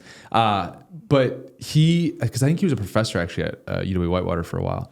I don't think he knew. I don't know for sure, but I don't think he knew, because when the door opened, I saw, because I was kind of at the side of the door where it opened first, and so I got a glimpse before he did, and I immediately looked to him. So I'd already seen what was in the apartment before the door opened far enough so he could see. Yeah. So by the time I shifted my view to him, and I could see his face change. I don't think he probably thought it was a deal breaker. I don't think he'd been in that unit in forever, and so I don't think he had any idea that there was a Hoarder in there. And that thing opened, and he just went white. And so we walked through. There was a 6-inch wide path. I mean, you completely saw it. I mean, the carpet was gone. It was like dirt. She had wore the carpet so low that it was like just dirt. Well, but that was and I couldn't have seen that even because I think by the time you got there too, there was, I can't remember if we already cleaned some trash out. Yeah, you were already throwing shit in the dumpster. Yeah. So, but when the day he showed me when we left, that helped me buy that deal at a better price, I think. Oh, for sure. And I got the terms that I wanted with seller financing. And it worked out great for him. We paid, he got everything that he was supposed to get. He made some interest on it and helped him with some taxes and whatnot. But yeah, so then we closed on the deal, and it's time to get the Hoarder out. And I called Tom, one of my best friends, to come over and help me. I don't know what I'm doing at this point. I just know we got to get the unit cleaned up and rented, right? Yeah. And this is second. I've never had a Hoarder before. And so called Tom up, and the thing with Tom, before, he'll just when Tom says, when he sees something and reacts to it, he just freaking reacts what he's feeling, seeing, whatever. Yeah. So I called some guy at the lean feast the other day, a big motherfucker. And I told Kelly that, and she's like, you said that to him? But you said it in a way he probably started laughing. Yeah, no, it was very he knew I wasn't because he walked in, he was wearing an Indianapolis Colts, everything Colts, right? Shorts, and it looked like team gear. And this dude looked like a lineman. He was a big dude, like 6'4", 300 pounds. And I thought this was like right at the start of the NFL year. And I thought he was somebody who maybe like went to tryouts, got cut. Like that's the size of this dude. And I walk in and I go, damn, you're a big motherfucker. I go, I'm like, you play for the Colts or something? He's like, no, man, I wish. I'm just a fan. I was like, you look like somebody who just like got cut. That like, you know, like he was big. So that right there, yeah, right, and that doesn't surprise me. And it's like that's Tom. And again, he makes everyone laugh the way he says shit though. And so, but what I didn't like. Me being the owner of the building, the tenant, and she was still there. The hoarder was still there. Yeah, she was taking some stuff out. So I gave Tom a call beforehand. I'm like, all right, dude, when you walk in, you walk in, you're not going to believe what you're going to see, but you got to hold it together. yeah. Because she's still here. Yeah. So, and then, we started throwing shit out the window and because we're on the second floor. Yeah. And ultimately, like, she wanted to stay, but you said you gave her $1,000 cash to leave because want her. Well, so the deal was that she had to be out by a certain date, and I was going to give her like $500 cash. Yeah. And she wasn't out by that date. Yeah. So then she ended up getting the $500 cash, and she was fine with it. She's like, I know I don't get the $500 of cash, and she was out, I think, like a week and a half late or something, 2 weeks late. There was so much change. Yeah, there was like garbage. There wasn't like the freezer wasn't working, but there was like food in it that was rotted. I think like she hadn't paid the electric bill, so then the electric got shut off. So then everything in the fridge was bad. Yeah. But I mean, we're talking about like when you walk in a hoarder unit, like I mean. This is still to date the worst one that I've ever seen. I've seen a lot of them now. We have 2,000 units or whatever, and I mean, you had bags and that. You walk in and you walk through the living room to get to the kitchen and to the hallway. It takes you to 2 bedrooms, and I mean, you have maybe like I was walking like sideways, shuffling through it when I went in there. I don't even know why I went in. I could have been like, that's just good. Maybe I think I was just naive and didn't really know. But like I checked out the whole unit on my tour that day that the guy. It's amazing though when you guys fixed it up, like what it looked like. It was a pretty cool unit and like it looked really good. I ended up finding like $300, $400 worth of change. Yeah, and stuff the in that change unit. you found. Who knows like what we threw away in the bags? I mean, through all the crap, there probably was more. Yeah, and you had the subflooring because you had cats and urine everywhere, and like you had to rip all the subflooring up and replace all that. And so that's right. I forgot you were there to help me do that. Yeah.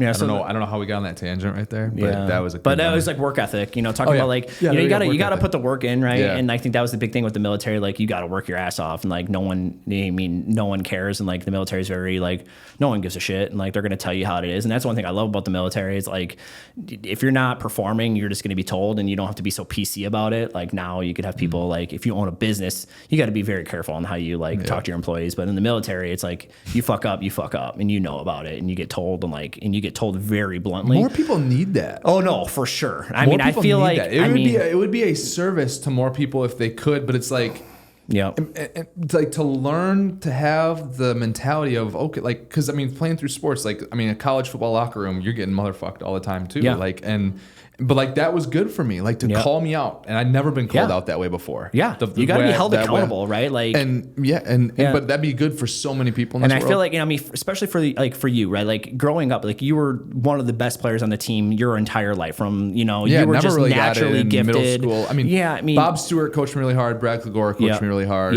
But was never really. And I think a lot of those guys too know that the guys that are like the best players on the team, you need to make sure that one, their head doesn't get big, but you also got to make sure you show the other players that they're not above. Yeah. They're not above, right? Yeah. Like they're going to get told that they fumbled the ball. Like it's not coddling them. It's okay. It's Justin. He fumbled. It's okay. He's the leader. No, it's like, dude, you fucking fumbled the ball. Hold on. It's like, you gotta be, so many people like tiptoe around calling people out. But then I think if we could do that in the world, I think the only problem with it would be is that people, so like when it would happen in football, and like a coach in the film room gets after you, like Nelson Edmonds, my freshman running back coach. I mean, the stuff he would say, like you can't repeat some of the stuff that he did in the world. Like you can't. I mean, it gets. But that's not just him. That's not just him. That's like the locker room, right? But like, I wish the real world could do that. But part of it is like I think if you don't have the right background or the right mindset, I also think the person that would say something like that to someone else, I think that they would also not be able to move on, and they'd always have that picture of that mess up of whatever that person was doing in their head. And you like, so like in that moment, and I'm sure it's probably the same way in the military, like once that ribbing is given, everyone moves on. The person that took it and the person that said it. Yeah. And in the real world, the problem would be, I think because people are too soft, is that both would hold on still and not let it go. Like when I blow up, it's gone then. I mean, you can talk to CJ down the hall. I've blown up on her before. But like the next day it's gone. But it's like, it's a relationship. They got to know that you're doing it because you care. Yeah. And it's not personal. And that's the thing. It's like, you can tell when somebody's blowing up and it's personal. I've made it personal sometimes. Yeah. And like, but I think a lot of times it's like, where I've said things I definitely shouldn't have, but I didn't really mean it from a personal standpoint. Yeah. And I think that's the understanding. Yeah, like when you have a relationship with somebody and they know that like, yeah, he's just in it right now. And I know that give him some time, he's going to apologize. Yeah. He's going to come back and be like, damn, I messed up. I'm sorry. Like I shouldn't have said it that way. I'm just doing it from I care. Like and people need to be able to blow up. Yeah. Well, yeah, people exactly. need to be able to blow up sometimes. Like you wonder why people like have, some like mental problems or something like, well, they probably like, they need to blow up sometimes. Let them blow up. Like, and it's like, the world's changed so much where it's like, we got like, everyone's so coddled and like, there's so many 8th place trophies and there's so many like, so much of that bullshit and people get into the real world and it's just like the real world doesn't care. It's going to kick you in the face, and if like, you can't like, so I don't know. I think it'd be good for the world if more of the world. And I think too, like people need to be like, not like employees need to not be afraid to like speak up to like, and let the boss or the owner or whatever or blow up and not be afraid that you're going to lose your job because of it. Like, and also the boss or the manager needs to understand that like, hey, just like I need to listen and like not turn to firing or terminating. I think though, if that's the right person, they could do that with their boss. And then it goes back to the relationship and how hard they work and how often they show up. Now, if it's the wrong person that does that, their ass is going to be out there real quick. But if this person is like someone that shows up, if they work hard, if they do all the things and they're trying and they have a blow up, like, to me, I'm like, oh, this is a person I want on my team. That person, like, they care. I'm glad they just did that to me. Like, I want that. They're blowing up because they care. I want that fire. He's pissed because, like, he's asked 14 times for you to get this for them or buy this for him or he needs this and you haven't done it. And now he's freaking out because now it's ultimately ruining your bottom line. You're like, oh, damn, like, that dude's fired up and he's, like, pissed because I dropped the ball and I need to be told I dropped the ball. World needs more of I've that. always thought about, like, a lot of countries that, like, the men in the country has to do like X amount of years in the military, like every male has to spend time. Like I think it'd be interesting if like everybody, not just like men but also females, this would never happen. But like if everyone just did, you didn't even have to spend time in the military. You just had to go to basic training. You just had to be told that you're on the same level, right? Like that's the thing about basic training is like you get all these guys coming in from all parts of the world, all parts of upbringing. The problem is though, 70% of the population wouldn't even be able to make it through. No. I mean, they wouldn't, but even with the standards, you wouldn't even get into the military. But like imagine if everybody just went, like that's the part of the basic training is that they... But maybe that's part of your point is that everyone should be to that. That should be a freaking requirement. It's a level playing ground because in the beginning, they treat everybody like shit. They're knocking everybody down to then build you all back up. So in the beginning of basic training, you get a lot of people that clash. You get a lot of different personalities. You get a lot of different people from a lot of different upbringings that just clash, right? That's just naturally going to happen. There's a lot of testosterone, a lot of, sleep deprivation and a lot of stuff, right? So you get a lot of clashing in basic training. Excuse me. And then, but by the end, man, the relationships, these guys that hated each other at the end of basic training are best friends. It's respect. Man. It's respect, right? Like everybody got knocked down. Everybody was crawling through the sand at midnight because one guy messed up. And that's one thing I like. One thing I like is one guy messes up, everybody messes up. Or here's the thing that this is like, here's another thing that would do in basic training. If one guy messed up, that guy would stand and watch everybody else suffer because he messed up. So he messed up. Now he gets to watch everybody like crawl through the sand and roll around in the mud for 2 hours while he gets to stay nice and clean and watch everybody. Talk about if that affects you. I might make the soccer girls that I coach do that next spring. Exactly. The one that is talking when they're not supposed to be talking. Now, they're not running everybody else. Talk about a change. You see that person's like, whoa, my actions just affected everybody else. And that makes, for most people that are leaders and hard chargers and like that affects you. And you're like, damn, like I need to square my shit away. I think the whole world's going to change again pretty soon though. That's what I think. I think a lot of this, I think there's a lot of things that are going to change. And I think some of this like harder nosed stuff with an edge is going to be, I think people are craving it. I think people so are craving too. it. I think people like, I think there's a lot of coddling. I think the younger generation is starting to like want it more. Yep. Absolutely. and this is like completely off topic, but this is just like a question I've always like thought about, and I've been meaning to ask you and I've never asked you, with like, obviously like when you own an apartment complex, right? Like, and this is like a question, like, has this, like, how do you view this? Or like, have you ever struggled with this, right? Like, obviously when you buy, like, you got to have a return on investment, right? You have investors, you need to make them money. But also, like, you have a hoarder, right? This woman's obviously in a very tough financial situation, and you move in, and you obviously have to fix up the unit, but also the goal is to fix them up. You got to raise the rents because obviously, and now you raise the rent on somebody who now can't afford it, and now you're pushing somebody out of like a living situation that they could live here and afford it, but now they're forced to now go find something else, which now we know rents are going up everywhere, and it's crazy. And like, have you ever like, how do you like, it's something I don't know. I don't know. I just keep pushing.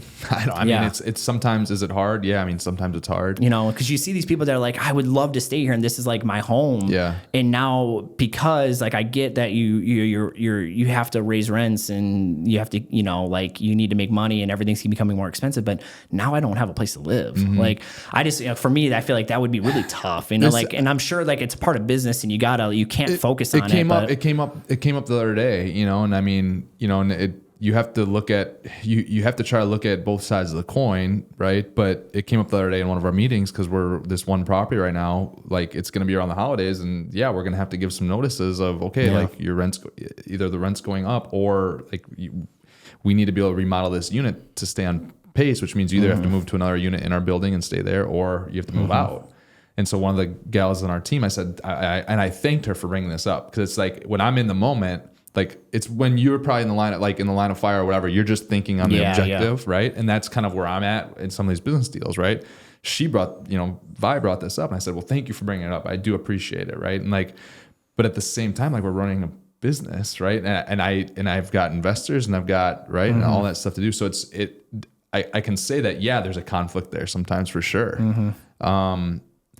I don't think that this is the best answer.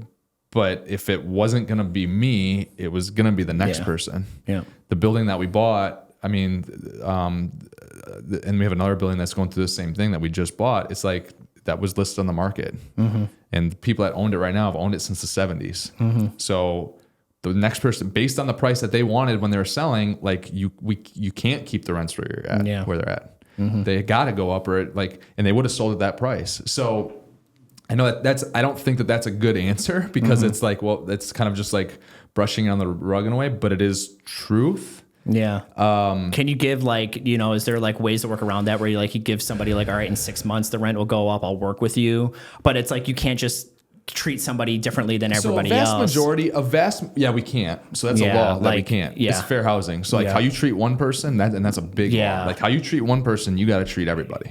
Right. Which again, it's like kind of a law that I agree, like I think the government meant well when they put that law into place, but I also don't think they understand all the repercussions that come because of that. Because then you could work with somebody. You could work, but you can't work with any. If you work with one person, you got to work with them all. If you waive, this person's late fee, you got to waive everybody's late fee, right? Like if you don't charge for their pet, you can't charge for anyone else's pet.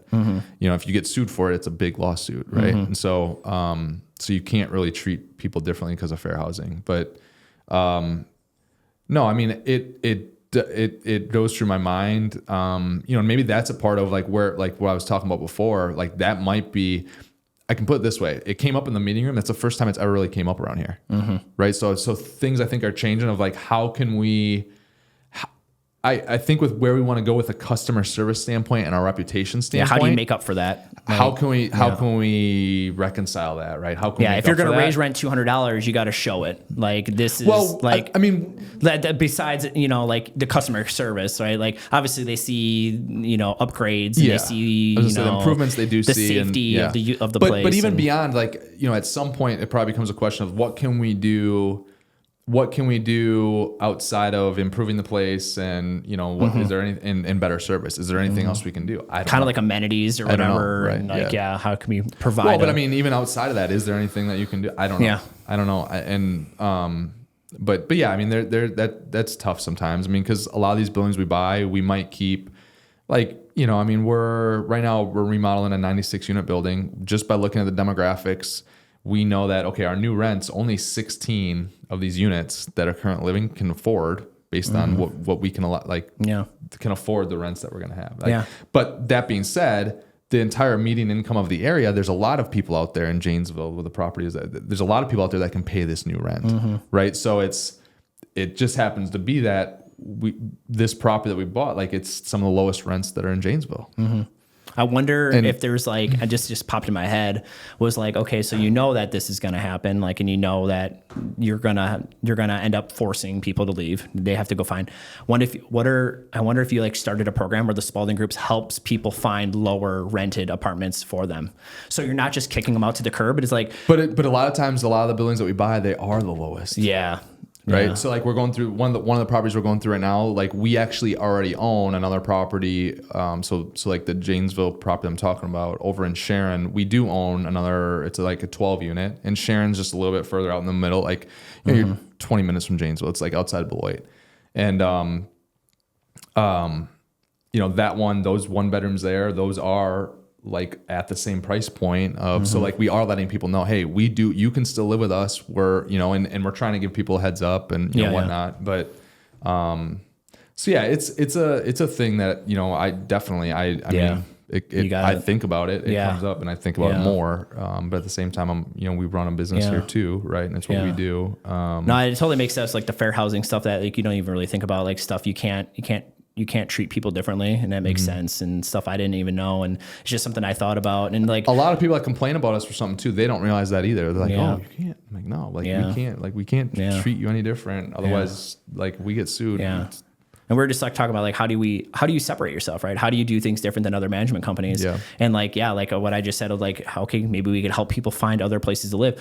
What if there's like maybe a fund, right? Where like there's a fund it's a charitable donation. People could donate to the Spalding Group to, now we have this fund that sits there. Now, if somebody needs 6 months to help to find, give them 6 months to find, this fund will help pay the difference in what they owe us, the $300 extra for the term of their lease. So they now can keep paying the same amount of rent. This fund helps, and then it gives them time to find. Yeah. Like, that's a now, freaking great idea. You could find a charitable fund. It could be something that you guys just maybe take money from the top at the end of every year and you guys put in. And it's like, no, we take 5% of earnings every year and put it in this fund to help our tenants when we do raise rents, to now help them, give them more time to find a new place to live.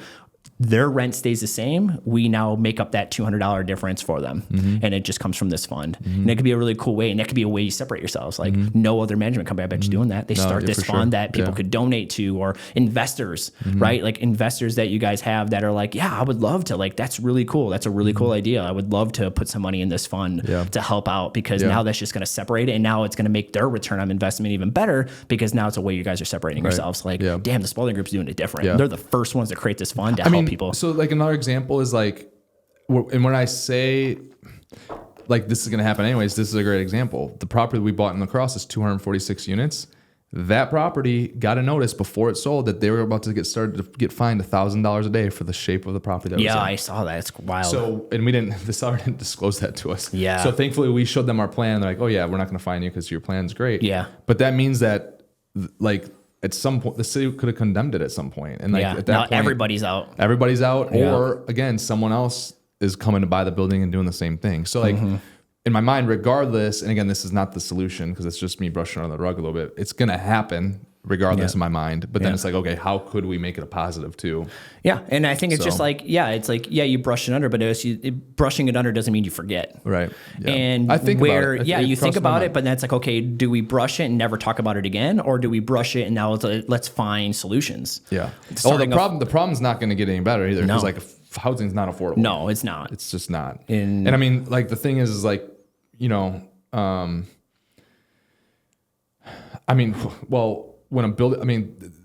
our costs from insurance, like we just got our insurance renewals. All of our properties are at least up 25%. There's 2 properties. The insurance increased 125%.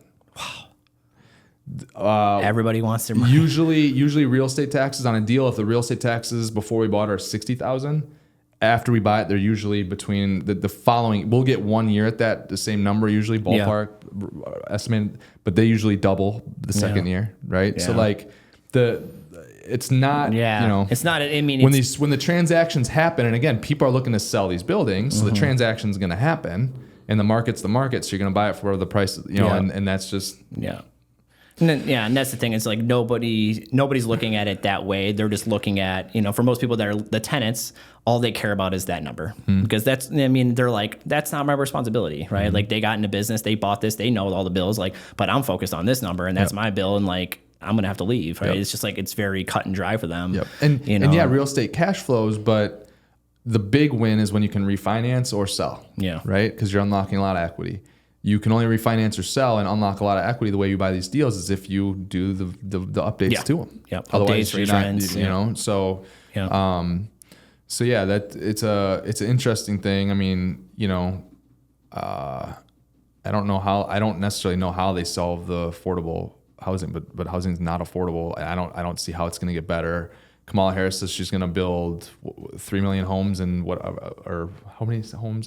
3 to 5 million, whatever, some crazy number where I'm like, dude, our best year ever was like 60% of the number that you're saying. And that was when interest rates were like, it was like 05, 06. And it's like, I don't think it's not homes. I think it's gonna be more multifamily. Well, it's units, right? Okay. Yeah. So it's, I don't know when I don't think they're like planning. Homes are not going to fix the issue. It's going to be more multifamily, like easier to get into. But even then, like, starts now from multifamily starts were like record highs and like, when rates were lower just a couple of years ago, right? With rates going up now, starts again are cut in like by 60, 75%. Like new starts aren't happening again now, multifamily or single family. Yeah. So, but then again, like, okay, if rates come down, I don't think that's not really going to solve it either. You're going to be able to build more, but when rates come down, it's lowering the monthly payment for these single family houses, for example, so people can just pay more, like a higher price, right? So it's really not. No, it's not going to fix the issue. The interest rates isn't solving the problem either. That's why it's such a conundrum of, but there's no way. Again, I can't remember if Kamala said it was I think it might have been 5 million new that she was trying to bring, on over a year's time or 2 years time, whatever. And it's like, well, how are you going to do that? I mean, it's not. You can't just say you're going to do that, and I don't know how you do it. Yeah. Yeah, it's going to be a constant. But what I do know is, there's something like 4 or 5 million vacancies of, apartments right now across the United States. Is there a way that the government can entice landlords to somehow get those rented up? But again, I think part of that's not. I think that would mean some markets that are maybe like 100% occupied, that people would literally have to move to somewhere there's a vacant, right? Mm-hmm. So I mean, like, there's housing stock out there, but it's not necessarily in the right place at the right time. Yeah. Could the government be like, hey, we want you to lower your rents. We'll make the difference. So you're paying $2,000. You're offering $2,000 for your one bedroom. We want you to lower it to $1,200. We'll give you the extra $800. I mean, they could, right? Yeah. But then it's also, anytime the government's given money, that's also inflationary, right? So it's like but also the government doesn't give money if they're not getting it back either. So like they're going to get that money back with what they're going to do, raise. It's interesting. I mean, but here's the other thing though too, is at some point maybe it naturally corrects a little bit. I don't know how long this would take, but people are having kids later, people are having less kids. So like our population is not growing the way it was. So that's also a question of how many years. I don't know how many years that takes to solve the issue, right? But at some point that becomes an issue and lowers pricing, and there's just less demand, right? Mm-hmm. And at that point there'd be more supply because of less demand at some point, and you have an equilibrium in the pricing, but I don't know how long that takes to flush out, and I don't think that's good for America or the world. I mean, to have a lesser population, obviously, but China's going through that right now. You see about their economy, and it's like, with their so they're saying, everyone's worried about China. Well, it's like 10 years from now, you look at the age of their population, and like where, like they're actually, China's 10 years from now, China probably is not very strong. They're going to be taking a hit as far as like the most powerful countries. They're not going to be up there for very much longer. Yeah, their population. Now, if they take advantage of these last 5-7 years that they have and do something crazy to take advantage and grab everything, okay. Yeah. But if they wait past that, and they're gonna be out of the game a little bit. But then at some point that happens in the United States though too, because of what's going on. People are just having kids less often and later. And that's on a global schedule. I mean, like nobody is putting out kids like it used to be. Oh, no. And there's a whole book that I read. And it's all not that long finances. ago. People are just not doing it because of financial reasons, right? They did childcare. I mean, and I think it's more than finances. And they want a though. house. They don't want to raise their kid in an apartment. They want to be able to have a house and a yard, but they can't buy a house, so they don't want to have kids. I think it's more than finances, though. I mean, like for me, it was like, well, the profession. Like I was, and so I waited longer because of that, right? Yeah. I mean, women now, right? Like they're not staying home with kids to have 4, 5, 6 kids, right? Like the career focused, like they're career focused. And again, not that that's wrong or right or whatever. I mean, that's a part of it. I mean, so I think, but also the money thing, that's a part of it too. I mean, like raising kids is expensive as shit. Yeah, I think it's all of it. I think it's all of it. A lot of factors. Yeah. But at some point, that there is probably equilibrium that, Right. And it depends on who's owning the houses at the time. I mean, right now you've got the BlackRocks of the world that are coming in and just scooping up so much of the real estate, not even on a multifamily scale, but just even residential houses. See, here's the thing too, is I think over the next 10 years, there's going to be a lot of single family homes that come for sale because you're going to have people that are 70 years old, they're going to sell, 55 to 85 years old, whatever, they're going to sell their home, right? Because they want to move. They don't want anymore.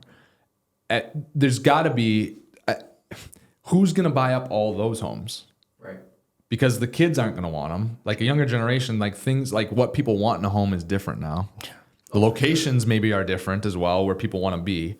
So I don't know. I think that's just an interesting dynamic too of what's going to happen with all those homes, because I think over the next 10 years, there's also going to be a ton of homes that are torn down For a multi-unit? Because nobody wants an old layout. Nobody wants their parents' house. Nobody wants, right? And again, like if you get too many people in an area looking to move or sell or downsize or whatever because they don't want the house anymore. I feel like a lot of people too just want their time back. I know a lot of people, like there's a big push for people just like that have houses. They don't want to mow. They don't want to do all this. They have a house. They can afford the house, but then they realize, you know what? Like on my weekends, I just want to be able to relax. I don't want to have to mow the lawn. I don't have to weed whack. I don't want to have to, but then they also realize that like, I don't also want to pay for somebody to do it either. So they're like, you know what, let's just sell the house and go live in an apartment that, that is comparable to my mortgage, has a great layout. We have the space, especially people who don't want kids, right? It's happening all the time. Kelly and I, we don't want kids. Like there's really no need for us to have a house. We could go and we could just upgrade to a really nice swank apartment and just like not have to take care. And like, and anytime a fridge breaks, I just make a phone call. Like I don't have to worry about that stuff. Yeah. Like, it's, like, and Justin, you talk about all the time, your house is not an asset. Like it's not gonna, you could like, the one thing I like about renting is that the rent is the most you're going to pay in a month. A mortgage is the least amount of money you're going to pay in a month, and so and you don't know what your real estate tax is going to exactly be next like year or the year after. The insurance. I mean, same thing. The insurance, people's insurance, home insurance is going through the roof. Property taxes, like everything. It's like, it's just insane. And so it's like, for me, the simplicity of renting is just one less thing I have to worry about. And I think a lot of times people, it's an ego thing, right? Like they feel like I need to own a home to justify my life and my job, to show that I'm making it, that I'm an adult or whatever. And it's like, I think that stigma is going away, where it's like a lot of people are renting, and it's not that they can't afford a home. It's just they don't want a home. Yeah. And renting is like now you're seeing a lot of these like really, really like brand new apartment complexes come out with like insane amenities, right? Because they know that's what they're attracting. They're attracting the people that want the swimming pool and the laid back, and they want the office, they want the great community room, they want some of these apartment complexes have golf simulators in them, and crazy fitness centers. I mean, and crazy fitness centers, because they know people are more so than ever, people are prioritizing their health. They want cold plunges, they want saunas, they want a full service, like the tiny little like apartment gym with 2 treadmills and a cable machine is gone. It's like the people want kettlebells and dumbbells and free weights, and like, so these apartment complexes are now, but they could now charge a premium. They could charge $2,500 a month in rent. People are willing to pay it. They have the money, but they want all the amenities, but they don't want to mow. They don't want to have to pay for snow removal. They want a nice parking garage underneath. They want a dog cleaning station and a place to, hang their bike in the winter. And like, so it's like a lot of people are now going away from homes just because it's so much simpler to just live in an apartment. Yeah. I mean, it'll be an interesting thing. I don't think anyone's going to be able to predict where it goes, but yeah, it's an interesting thing. So, Well, Any other questions? We're going on the Joe Rogan experience here. Good. Well, yeah, 3 hours. Yeah. Oh shit, it has been almost 3 hours. Yeah. Has it? What time is it? It's like 5:15. Oh wow. So cool. Well, dude, I appreciate you coming on. Yeah, as you start to sort out everything else in your life and stuff, maybe the next time when you and Kelly figure it out and do your next thing or whatever, next cool thing, or you dive in, maybe both you guys can come on and be on the podcast together next time. But yeah, Tom, appreciate you. Thanks for coming on. It's fun just to shoot the shit with you, man. And it's been great to just see our friendship just like continue to last and see everything you've been through and like just see you grind and work and get to where you are today. And it's just been like an inspiration. You're a big motivation for, Kelly and I to go out there and be business owners and put our heads down and just like, be able to surround yourself with people that are like-minded, right? It's tough to find people. You gotta, if you surround yourself with people who are always like not leveling up, it's easy 100%. To fall into that trap, right? Like, follow people and surround yourself with people who are living the life that you want to live, or also not even necessarily living the life that you want to live, but just are pushing the boundaries and just like always just like living their best life and having a great mindset. So it's just been so great to just like see our friend group and see all of us just like living our lives and supporting each other and seeing everybody just like level up. And it's just been cool. So like, anytime I could, be with you and support you and be on your podcast, it's awesome. So thanks 100%. A lot. You bet. Thank you. And thanks everybody for watching or listening. Yeah. Sweet. That was good.